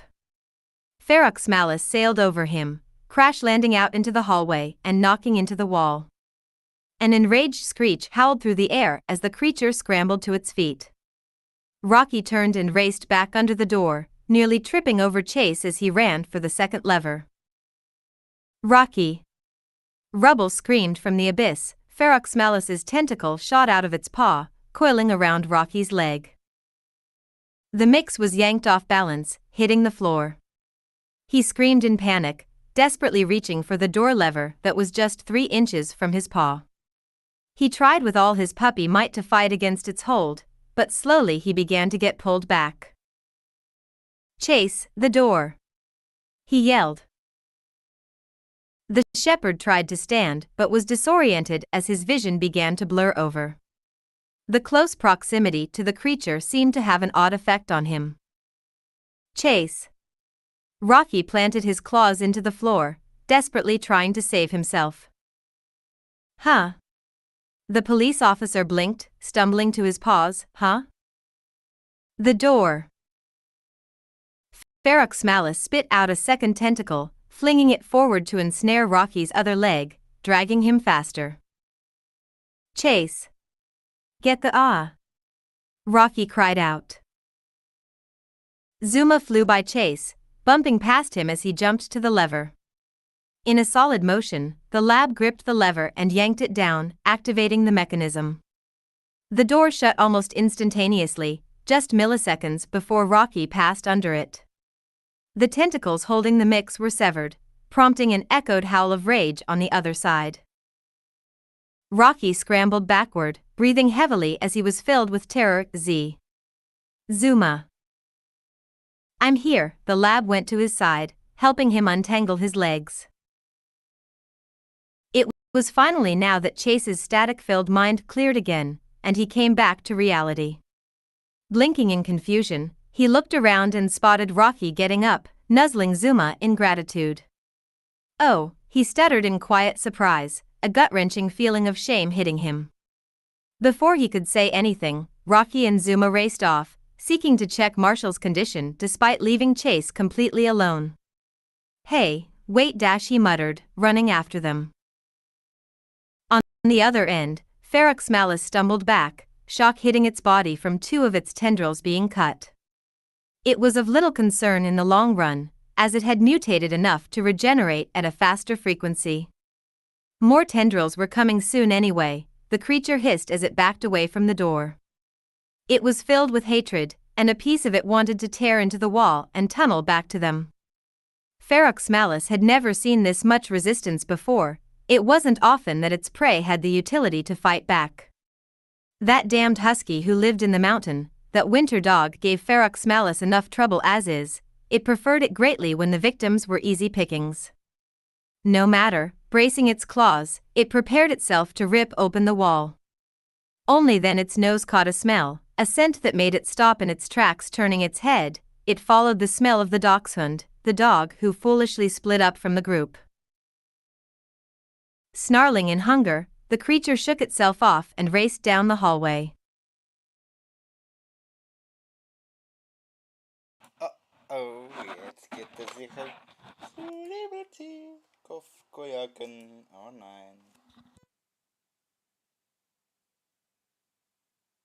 Lockdown, Paw Patrol. Marshall wasn't dead but severely hurt. To have his body forcibly thrown into a wall was not a pleasant experience, and although his bones were held, he couldn't move and suffered from a horrible ache in his body. Zuma and Rocky got to him first with Chase walking behind them, a confused expression on the shepherd. Zuma had seen it, Chase freezing up seconds before Rocky was dragged away to a slow death. The lab acted quickly, coming to his brother's rescue knowing Chase was unreliable. It all but confirmed his suspicions, and while he kept a straight face around Rocky, a deep rage burned within him. It was time to act, to rid of the problem at its source. While Zuma kept his new mission a secret, Rocky was more of the vocal type. What the hell was that? The mix turned to Chase, an angry yet concerned look on his face begging for answers. He had his paw on Marshall's shoulder like he was trying to subtly show he still cared for the Dalmatian, a gesture he didn't understand why he'd need to show. Zuma looked up at Rocky's question, also wanting to hear the answer to this. What? Chase stopped, flicking his eyes between his friends. He was still slightly dazed from the odd mental noise that had been following him. You almost let me die. Rocky barked, flattening his ears and bristling his fur. I needed help and you just stopped moving. A faint grin slid onto Zuma's face. I don't know. The shepherd backed up defensively. Something. What? I was frozen, okay? Frozen. Rocky said flatly, you were frozen. Desperate not to accidentally turn his best friend against him, Chase searched for an explanation, an excuse, anything. Look, that thing has some kind of hold on me. I don't know how to explain it, but it's getting into my head. You're infected, Zuma breathed in awe, narrowing his eyes. What? No. The officer held up his paw to instantly shut down the lab's accusation. Ferox Malus is way beyond that stage. Couldn't you see that already? Rocky could hardly understand why he was hearing. So what the hell are you saying? I'm saying that thing has some kind of mental hold on me. It's screaming in me. It's agonizing. I don't know how to make it go away. Chase lowered his ears in shame, embarrassed for how vulnerable he was. Zuma lurked in the back, watching the conversation. He was ready to carry out his plan of action but stopped to see if Rocky was primed to turn on the shepherd as well. Ferox Malus was just a distraction now. He needed all the help he could get to exterminate the true killer of the Paw Patrol. Rocky thought long and hard about what he was hearing, looking at the ground for a moment. I've felt it too. You have? Chase looked up in surprise. Zuma's grin instantly died, now replaced with an expression of annoyance. When I went out to check the breakers, the mix recalled, I encountered that thing and watched it kill a rodent. He shuddered at the memory, and I felt something like this, static. Yeah, that dash, the shepherd stuttered, his tail wagging for the first time in days. That's it. It made me freeze up, and it's just difficult to deal with. That may be so, Rocky understood, but moved to his friend, but I really thought you were going to let me die there. He stopped before him, looking at Chase with a stern expression. I understand what you're going through, and I'm sorry. But I need you, here and now. He reached his gray paw forward and pressed to Chase's shoulder, a sign of comfort and understanding. I know you weren't trying to kill me, I know you'd never do that. Tell me, whenever the static comes back. It was unnatural to see Rocky take a stand like this. He spoke to Chase like a mentor, despite being his equal for years. The gray mix had gone almost ignored by the rest of the dogs ever since Ferox Malice hatched, and he was simply just always the same, a bystander to the action. While Chase fought against his own mind and Zuma darkened from a coldness within him, Rocky was going through his own changes. He saw exactly what the Paw Patrol was missing in a time like this, someone to keep them all together.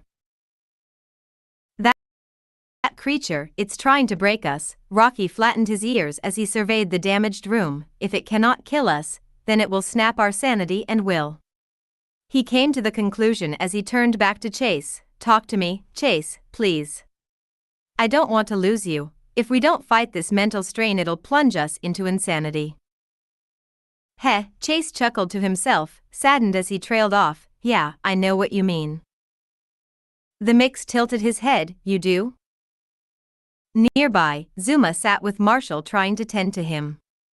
The Dalmatian was already beginning to reawaken, with visible strain on his face. The poor firefighter was going through hell with no end in sight, no doubt the most innocent of the team. Marshall was viewed by all in a different way. Chase wanted to protect him, Rocky sought to educate him in the harsh reality of facing death, and Zuma still cared for him despite beginning to see him as somewhat dead weight. As he stood over him, Zuma pricked his ears to eavesdrop on his brother's conversation. Trailing his paw along the ground, Chase spoke softly. I feel like I'm not myself.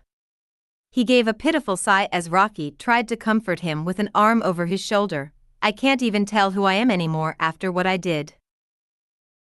Those last words made Rocky silently stop, hearing the exact implication in the words yet restraining himself enough to not provoke Chase. He knew where this was going, although he still sought to understand the full picture. He wanted to help Chase deep down and bring him back to the shepherd he once was. All he needed was an answer. Chase, he said simply, punctuating his words with narrowed eyes, what have you done? He didn't want to tell Rocky the truth. He was the last dog he wanted ever knowing of his crimes. Liberty was an exception, an outsider blessed with cursed knowledge never to spill onto the others. A street dog with a mutual relationship was worthy of knowing Chase's terrible mistake, but Rocky was family, even though he had put the shepherd in a rather compromising position. Zuma had heard it too, and Rocky was all too observant in the turmoil growing between the two of them. Zuma, go outside for a moment. Rocky turned back. We're continuing on that route to escape this basement. You dash, the lab stuttered in response. You mean the hallway Ferox Malice disappeared in? Won't it be there? Just go, give me a moment with Chase. The lab merely rolled his eyes with a scowl escaping his muzzle, yet he obediently complied. It's not very smart to split up in situations like this. He was going to say something snippy when a thought entered his mind, making the Coast Guard stop and rethink his course of action. He realized right away that splitting up was exactly what he wanted, providing him the opportunity to carry out his own plan. Sure, he put on a fake smile, I'll go brave the death hallways alone. The lab rolled his eyes and left the room. Entering the dark hallway with the electric door, Zuma scoffed to himself. Conspirers, the lot of them. He snuck a look behind him.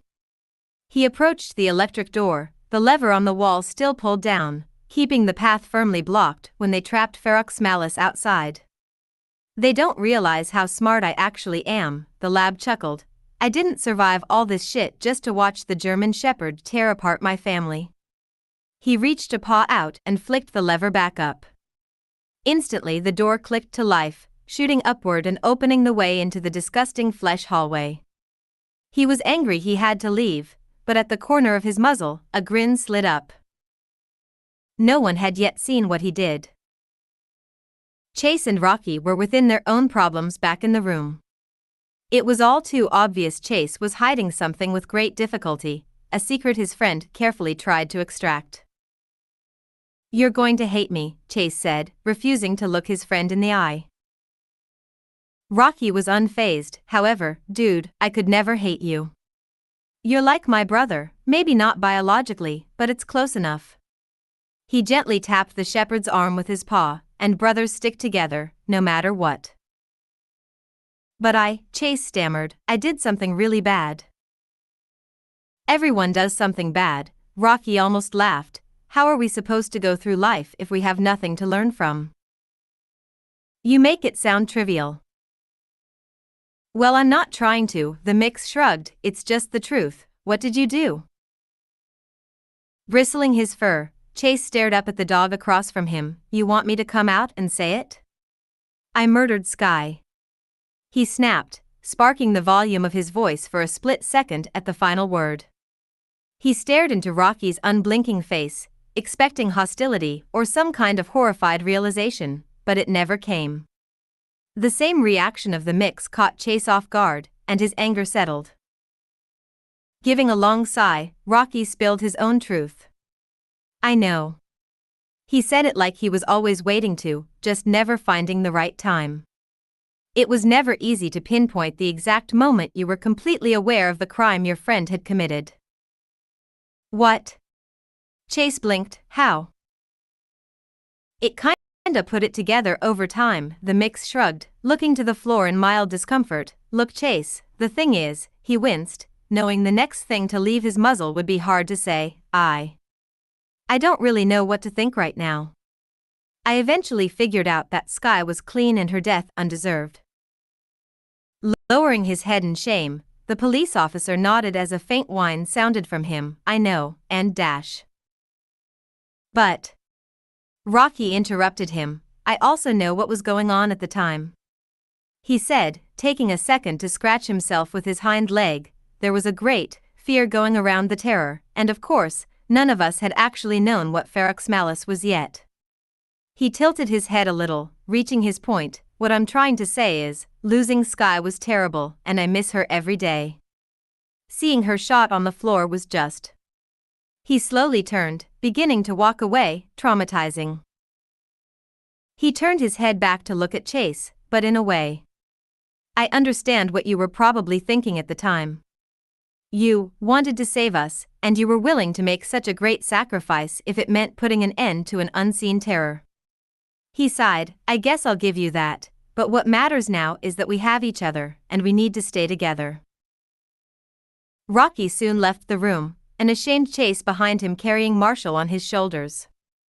Even though the mix was willing to forgive the police officer for pulling the trigger on an innocent given the circumstances, he couldn't deny the aching void left in his heart. The two of them walked out through the door looking around the surroundings. "So, Chase blinked, where'd Zuma go?" Rocky stretched his neck forward, peering down the dark abyss of the corridor. "Not sure. It's not safe to be down here alone. You know, we've been trying to get to Ryder's garage this whole time, but I have this weird feeling we've been going in circles." "But we haven't, though." "Well, maybe not literal circles," Chase rolled his eyes, "but the garage wasn't really that far away from the tower, and we've been traveling a ton of distance. We're not really getting anywhere down here." Taking his words into consideration, Rocky flicked his eyes down the continuing path Liberty had vanished down. "I guess it does kinda feel that way." "What, you think Ferox Malice has been somehow expanding out the basement?"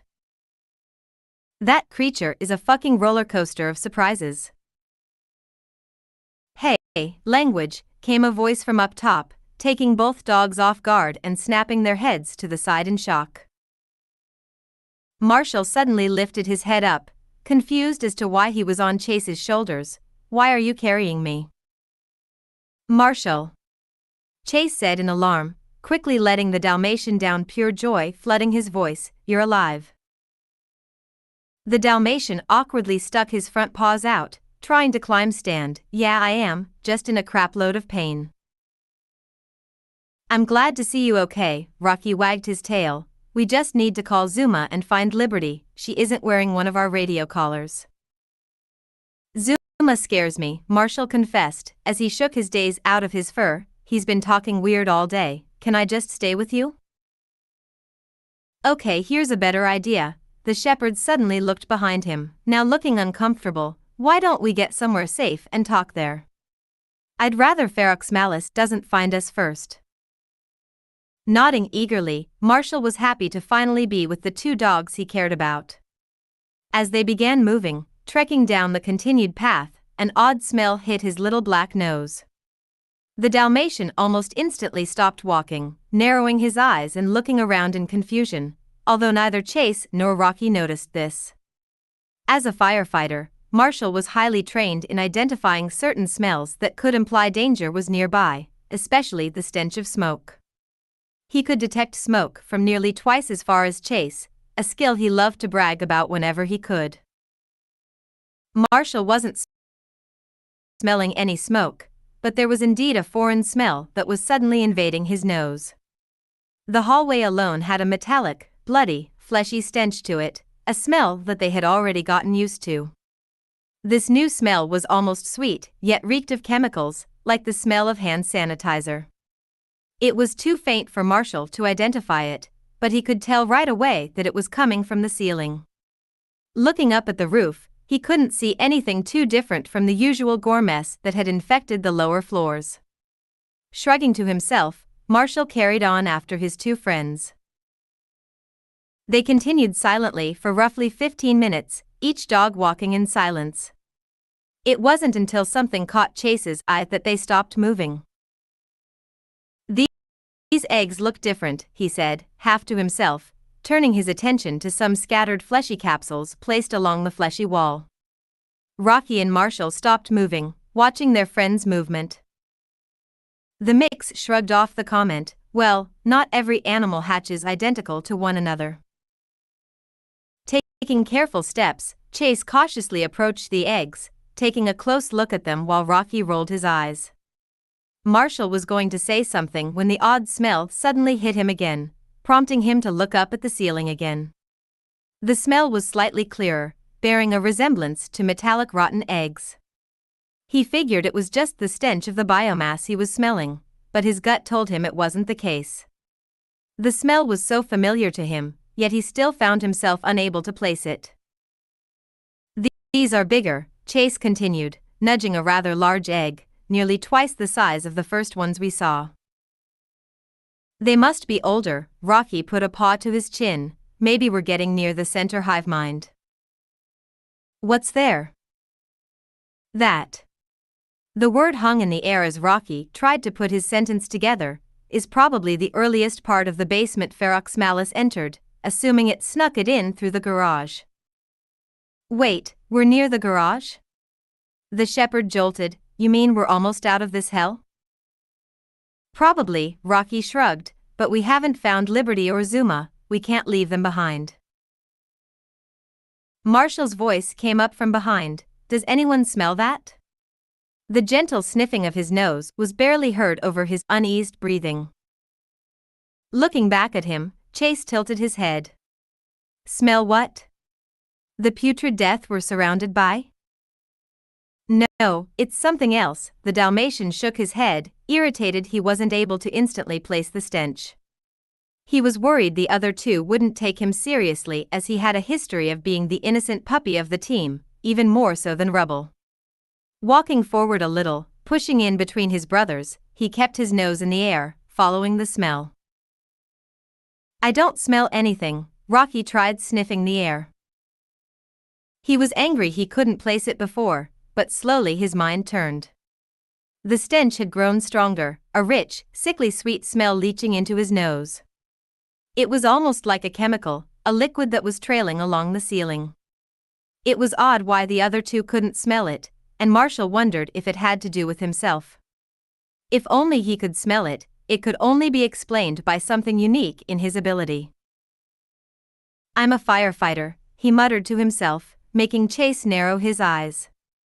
The smell was something related to firefighting, Marshall would have smelled it on the job, or come across it sometime earlier.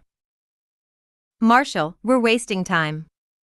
Rocky said, annoyance in his voice, Ferox Malice could be anywhere. The Dalmatian held up his paw. No, give me a second, it was on the tip of his tongue, he was so close. Narrowing his eyes, Marshall went through every memory he could of his missions, fighting fires and jumping into buildings. He retraced through his old training, all searching for a link in the stench. A rotten egg-like smell, yet sweet in its nature, a spiky blend of pungent chemicals that ached the nose. It finally hit him, and Marshall spiked his fur in alarm. Gasoline. Gas, he said in surprise, quickly turning back to the others. There's gasoline coming from the ceiling. What? Rocky blinked, confused. Brilliant observation, Marshall. Zuma's voice came through on his collar, cold and emotionless. I thought you would have noticed that sooner. Zuma, where the hell are you? Chase flicked on his own collar and spoke into it. That's none of your concern, the lab replied back with a static growl. Marshall desired his own answers. Why is there gasoline in the ceiling? Where'd it come from? It's called a sprinkler system, Marshall, Zuma said matter-of-factly. I found the sprinkler control, all I had to do was flood the pipes with gasoline and trip the systems. You what? Rocky drew back in alarm. Where did you get gasoline from? Are you blind? We've been passing by tons of fuel canisters ever since we came down here. Unlike you, I actually had the plan to rig the sprinkler systems with the flammable fuel. Although, in most areas of the basement the infectious biomass has grown over the sprinklers. I'm sure eventually it'll start leaking through. Now I need now is a spark. Sure enough, Marshall turned his head up at the ceiling to see a dark stain forming on the living sludge. The gasoline being poured in from the sprinkler was blocked, but was starting to leak through and drip into the hallway. As they spoke, gasoline was being showered in every room of the basement, turning the entire floor into a tinderbox mere moments from the ignition. Are you crazy? Rocky shouted into his collar. Are you trying to burn down the tower? Yes, actually, Zuma piped up a little. You're supposed to be the smart one, Rocky. I don't know why you didn't see this sooner. The lab sighed into his collar as he walked, but all I've seen out of you is bad decisions. You heard what Chase said, you heard what he did to Sky. Chase visibly paled as he began stepping back, realizing that Zuma was fully aware of Sky's murder. The lab had officially broadcasted it to every dog with a radio collar to listen in, and he wasn't finished. How did you even hear our conversation? Rocky demanded, confusion and hurt in his voice. Our collars were off. Not Marshall's. As if on command, the Dalmatian froze, staring in shock as his eyes widened. I knew you and Chase wanted me to leave, the vicious lab said coldly. I knew you wanted to share secrets, and you know how much I hate being left out. So before you told me to leave, I clicked Marshall's collar on, and I listened in to every single thing you said.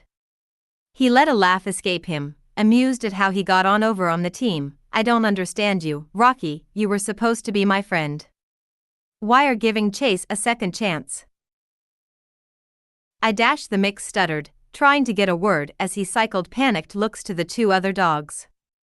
He tried to form an answer, but he was overcome with confusion and could only ask more questions. Zuma, what are you doing? I'm doing what none of you have the gall to pull off. The lab snarled. I'm burning this entire shithole to the ground. It's the fastest way to get rid of all this infection down here and Fjork's malice itself. Its weakness is fire, I saw it, and it knows too. I suggest you three meet me in Ryder's garage. The garage? Chase spoke up. You made it there? It's at the end of the corridor, believe it or not. I have Liberty here. She's shaken, possibly must have had a run-in with the creature. Is she okay? Relatively. All right, good enough for me. Rocky turned back to the other two. Let's get moving, we'll be out of here yet. Marshall visibly sighed in relief, thankful the nightmare was about to be over. With a faint smile, he looked to Chase, although his gesture was ignored. The whole situation was setting off red flags in the shepherd's mind. Something was wrong, but he couldn't tell what.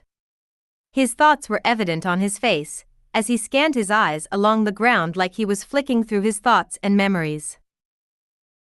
Oblivious to the unease in the air, Rocky pushed the team along in the final stretch of the hellbound basement. Much to their glee, the hallway twisted in a veering turn into a final door finally came into view. Slowly the floor began to emerge from underneath, its old metal surface finally reappearing from the smothering layer of flesh. It was refreshing to see the infection coming to an end, an energizing feeling to finally set a paw down on a solid floor. Approaching the door, an old layer of weathered wood with flecks of blue paint, Rocky put his paw up against it and nudged it open. Chase stood behind him, a pulling weariness in his heart telling him to stay back. The direct opposite was Marshall, almost bouncing in anticipation to escape Feroxmalis's lyre and standing right beside his gray brother. "Zuma?" Rocky asked, pushing open the door. "Are you Ugh?" He quickly pulled his face back, twisting his nose as the pungent stench of gasoline flooded his nose. The door opened into a clean room of electric equipment, although most of them were webbed with dust from years of misuse. The air was assumed to be clean if the constant presence of gas wasn't infecting it. The sprinkler fastened to the ceiling had been activated, but instead of water, a steady shower of amber-colored gasoline was flooding out. Since there was nothing obscuring the device, it was free to fully rain into the room. A dangerous puddle of flammable fuel was forming at a quick rate. "Okay, don't step in that." Rocky sidestepped into the room, following along the wall to circle the hazard and make it to the end of the room where a door stood, and try not to get any of that on your fur. "No shit," Chase quipped, "he's really flooding this place, we can't stop it now."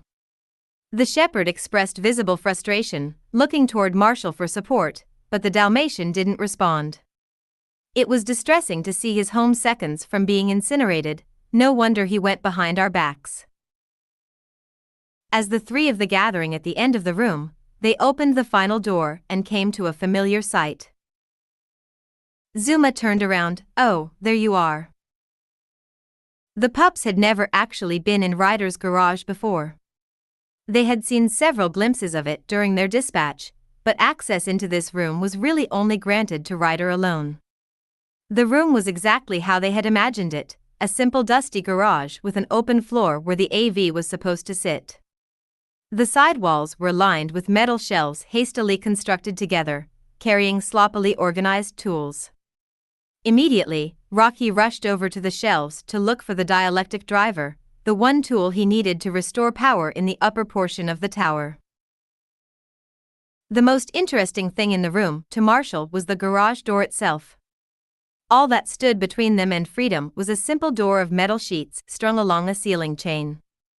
They just needed to open it, and they were free to escape to the outside.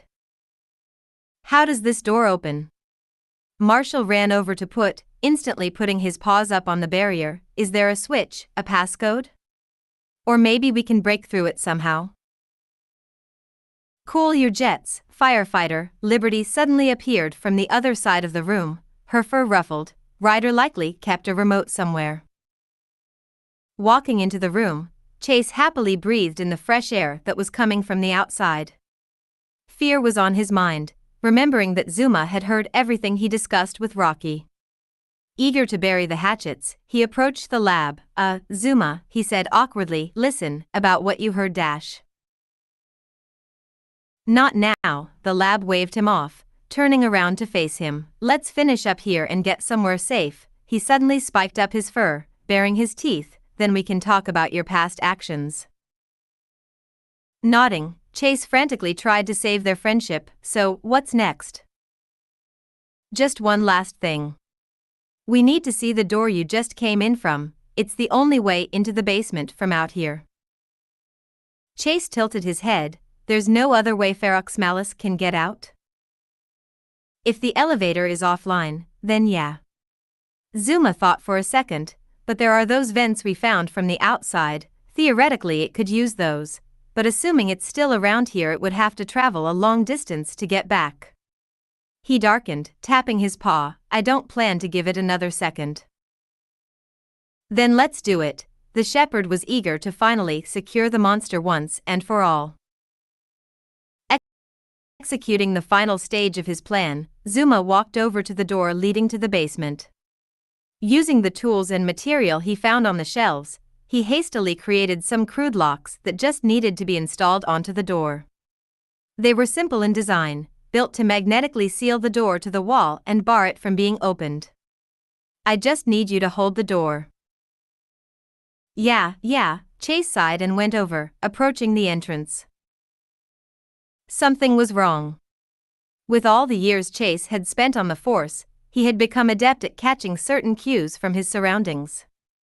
Being able to identify when trouble was afoot without anyone needing to speak a word was a difficult ability to learn, but it had served him well. For a moment he kicked himself for never being able to sense Ferox Malice's presence within rubble, but the static firmly occupied his focus. Realizing his own thoughts, Chase scolded himself in his mind for making excuses. Memories and mistakes aside, there was an absolutely bad feeling that was picking at Chase's fur. He hadn't the slightest where it was coming from, as he would never in his life believe his own family would try to hurt him. Was it just nerves? Anxiety?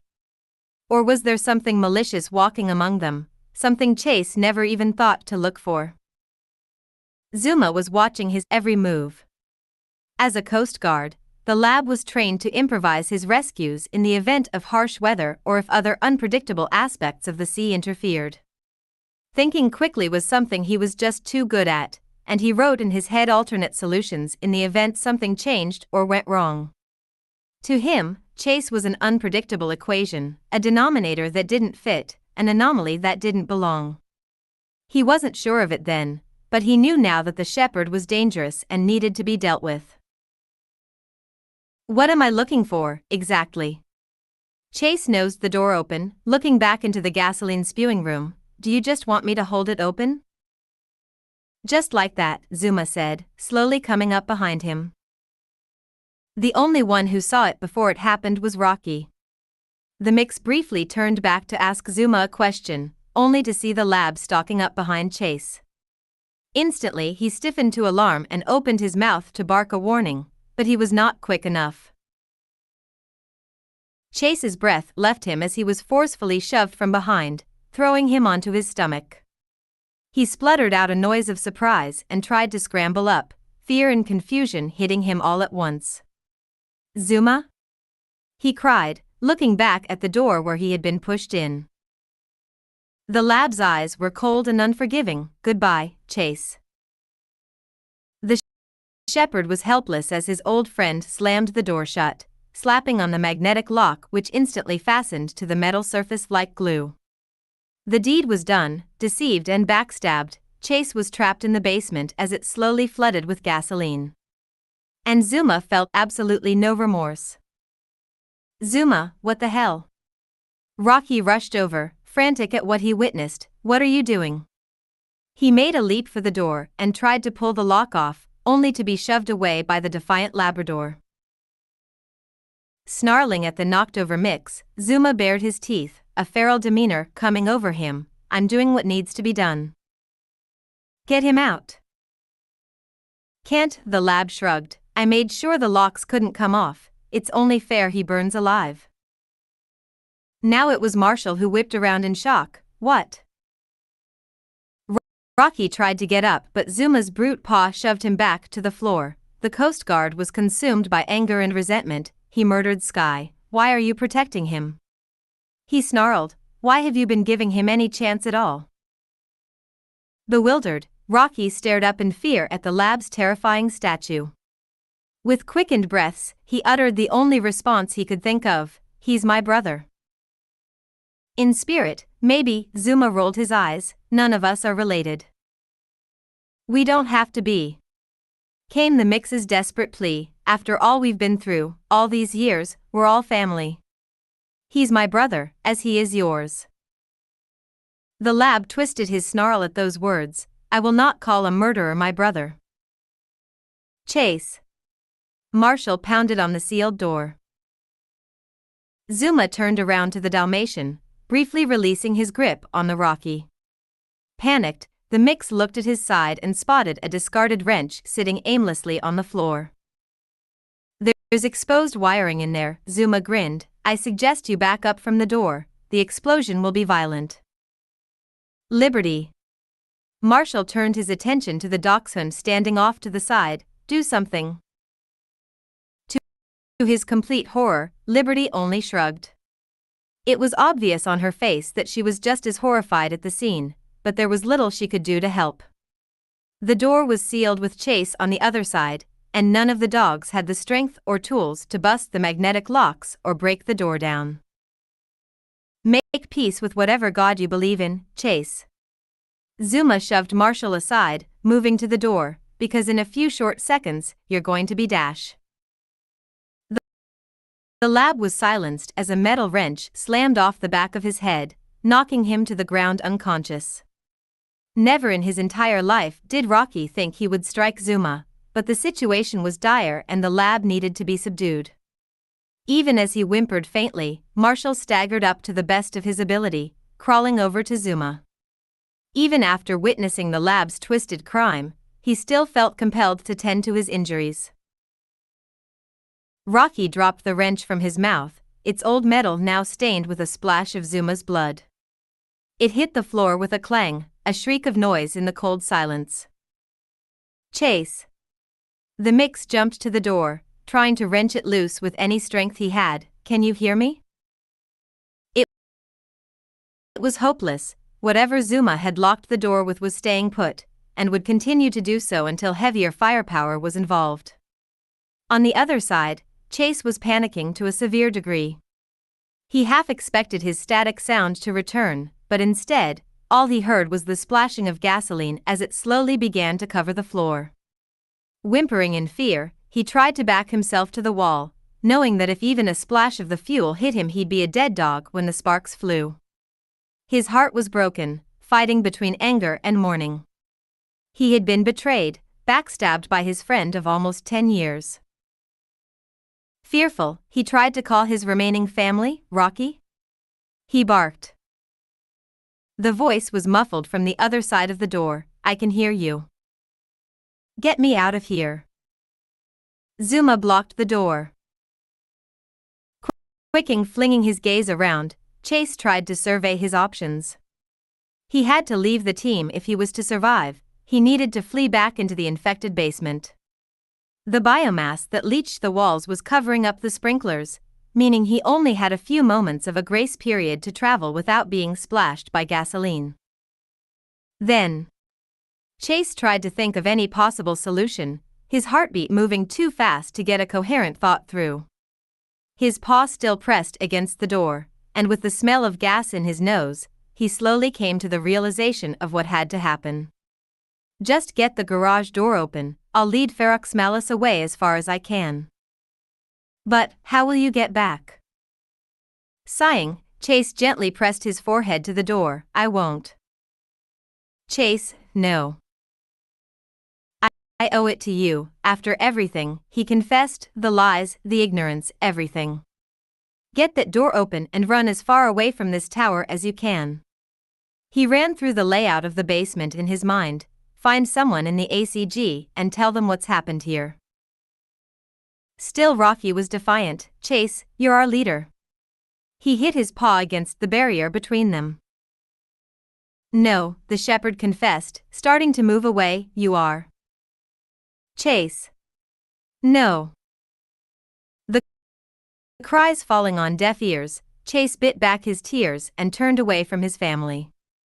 Taking a deep breath, he turned back to the flooding room and leaped from his position. He broke into a run, flattening his ears and streaming back into the infected hallway. He was no longer afraid. Even in the face of death he felt nothing. His beloved family would be safe, and thus there would be nothing left to fear, not even Ferox Malice. The hallway.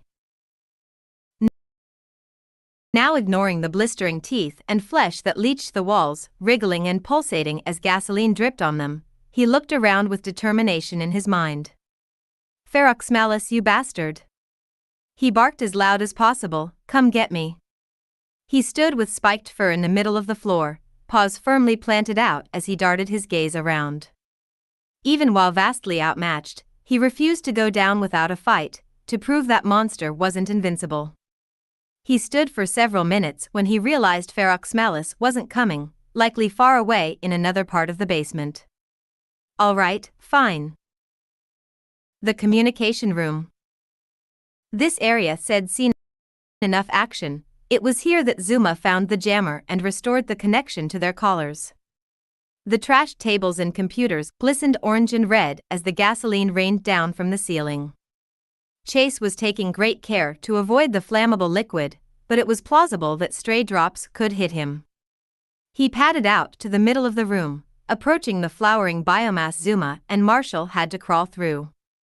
Exhaling in agitation, he cracked his neck to the side and tossed himself into it. Bothered little by the sticky, hot interior of the tight corridor, Chase pulled himself free into a hallway lined with teeth. Glancing to the side, Chase caught a view of a piece of exposed wall, where the flesh and muscle were cut and pried off. Behind it was a wall panel bent open, revealing a maze of wiring and electrical systems. The shepherd did a double take, realizing that the wires had been cut, and violent sparks were emitting. If one spark happened to land on the liquid fuel that pooled on the ground, it would be the end of the lookout. Zuma was right, the entire basement was now a death trap. The wires were sparking insanely quick, flickering and spreading like flies, every second coming dangerously closer to the gasoline. Oh God, Chase backed up, faint worry coming over him, but he shook it away fast. He had already accepted death, he just needed to make sure Ferox Malus was taken out with him. All right, you monster, where dash? The vicious sound of screeching cut off his sentence. Chase whipped around in surprise to see a writhing tentacle birthing from the cluster of muscles behind him. Instantly, he turned to face it, although backing up steadily. Then a second tentacle came out, then a third, then a fourth, then a lanky arm reached out of it, flexing its razor-bone claws. Chase lowered himself a little, swallowing his fear. Reaching its second arm out, Ferox Malus birthed itself out, gripping its claws into the floor as its head shot out. The sight of it face to face shot Chase's tail under his legs. The creature flattened its torn ears, baring its blood-stained fangs as it fully pulled itself free. Rearing to its full height, the creature stared down at its prey, a low hiss emitting from its maw as it dared the puppy to make a move. What dash? The shepherd was shaking. What, are you? Ferox Malus tapped its claws, taking a few steps forward as its tail flicked behind it. Opening its mouth, a sickening snap could be heard as its bones moved improperly and rearranged. Tilted its head violently to the right, Ferox Malus ordered the trapped soul inside it to give up his voice. Realigning its head, the creature did something that caught Chase off guard. It spoke. With Rubble's voice. I am you, it slithered, hissing as the tentacles holding its body together wriggled, just as you are me. Off to his right, Chase noticed the exposed wiring. The sparks it emitted were growing more erratic, and a steady stream of gasoline was beginning to seep toward it. Ferox Malus took another step forward, Chase took a step back, and the stream continued. The creature roared out and flexed its teeth, prompting its prey to run, although Chase stayed put. The gasoline puddle grew in size, and Ferox Malus stepped into it without realizing it. Chase found himself backed up to a wall. He winced as an inhumane screech mocked him. The creature lowered its head and torso, looking like it was about to leap, yet remained in place. The puppy had been a thorn in its side, and it wanted to torture him as long as possible. Pressing himself to the wall, Chase shut his eyes, seeing only darkness in what he thought was his final seconds. The creature began to lean backward, sitting on its hind legs. Slowly, it began to push down, lifting its torso up as it reached another stage of its evolution. Now towering over Chase, it let its shoulders droop down as its ribcage jutted forward. It was standing on two legs, no longer bound to walking like an animal. snapping its tail around, Feroxmalis snarled, not seeing the gasoline leaking under the exposed wiring. Ignition. A hurricane of fire erupted in a matter of seconds. The entire basement erupted in a flaming chain reaction. A blast of heat and a cloud of fire consumed them both, a screech of agony roaring out of the monster. The trap was stronger than Zuma could have ever imagined. The fumes of the gas had seeped into the vents, leaking into the full tower itself. When it was ignited, the pressurized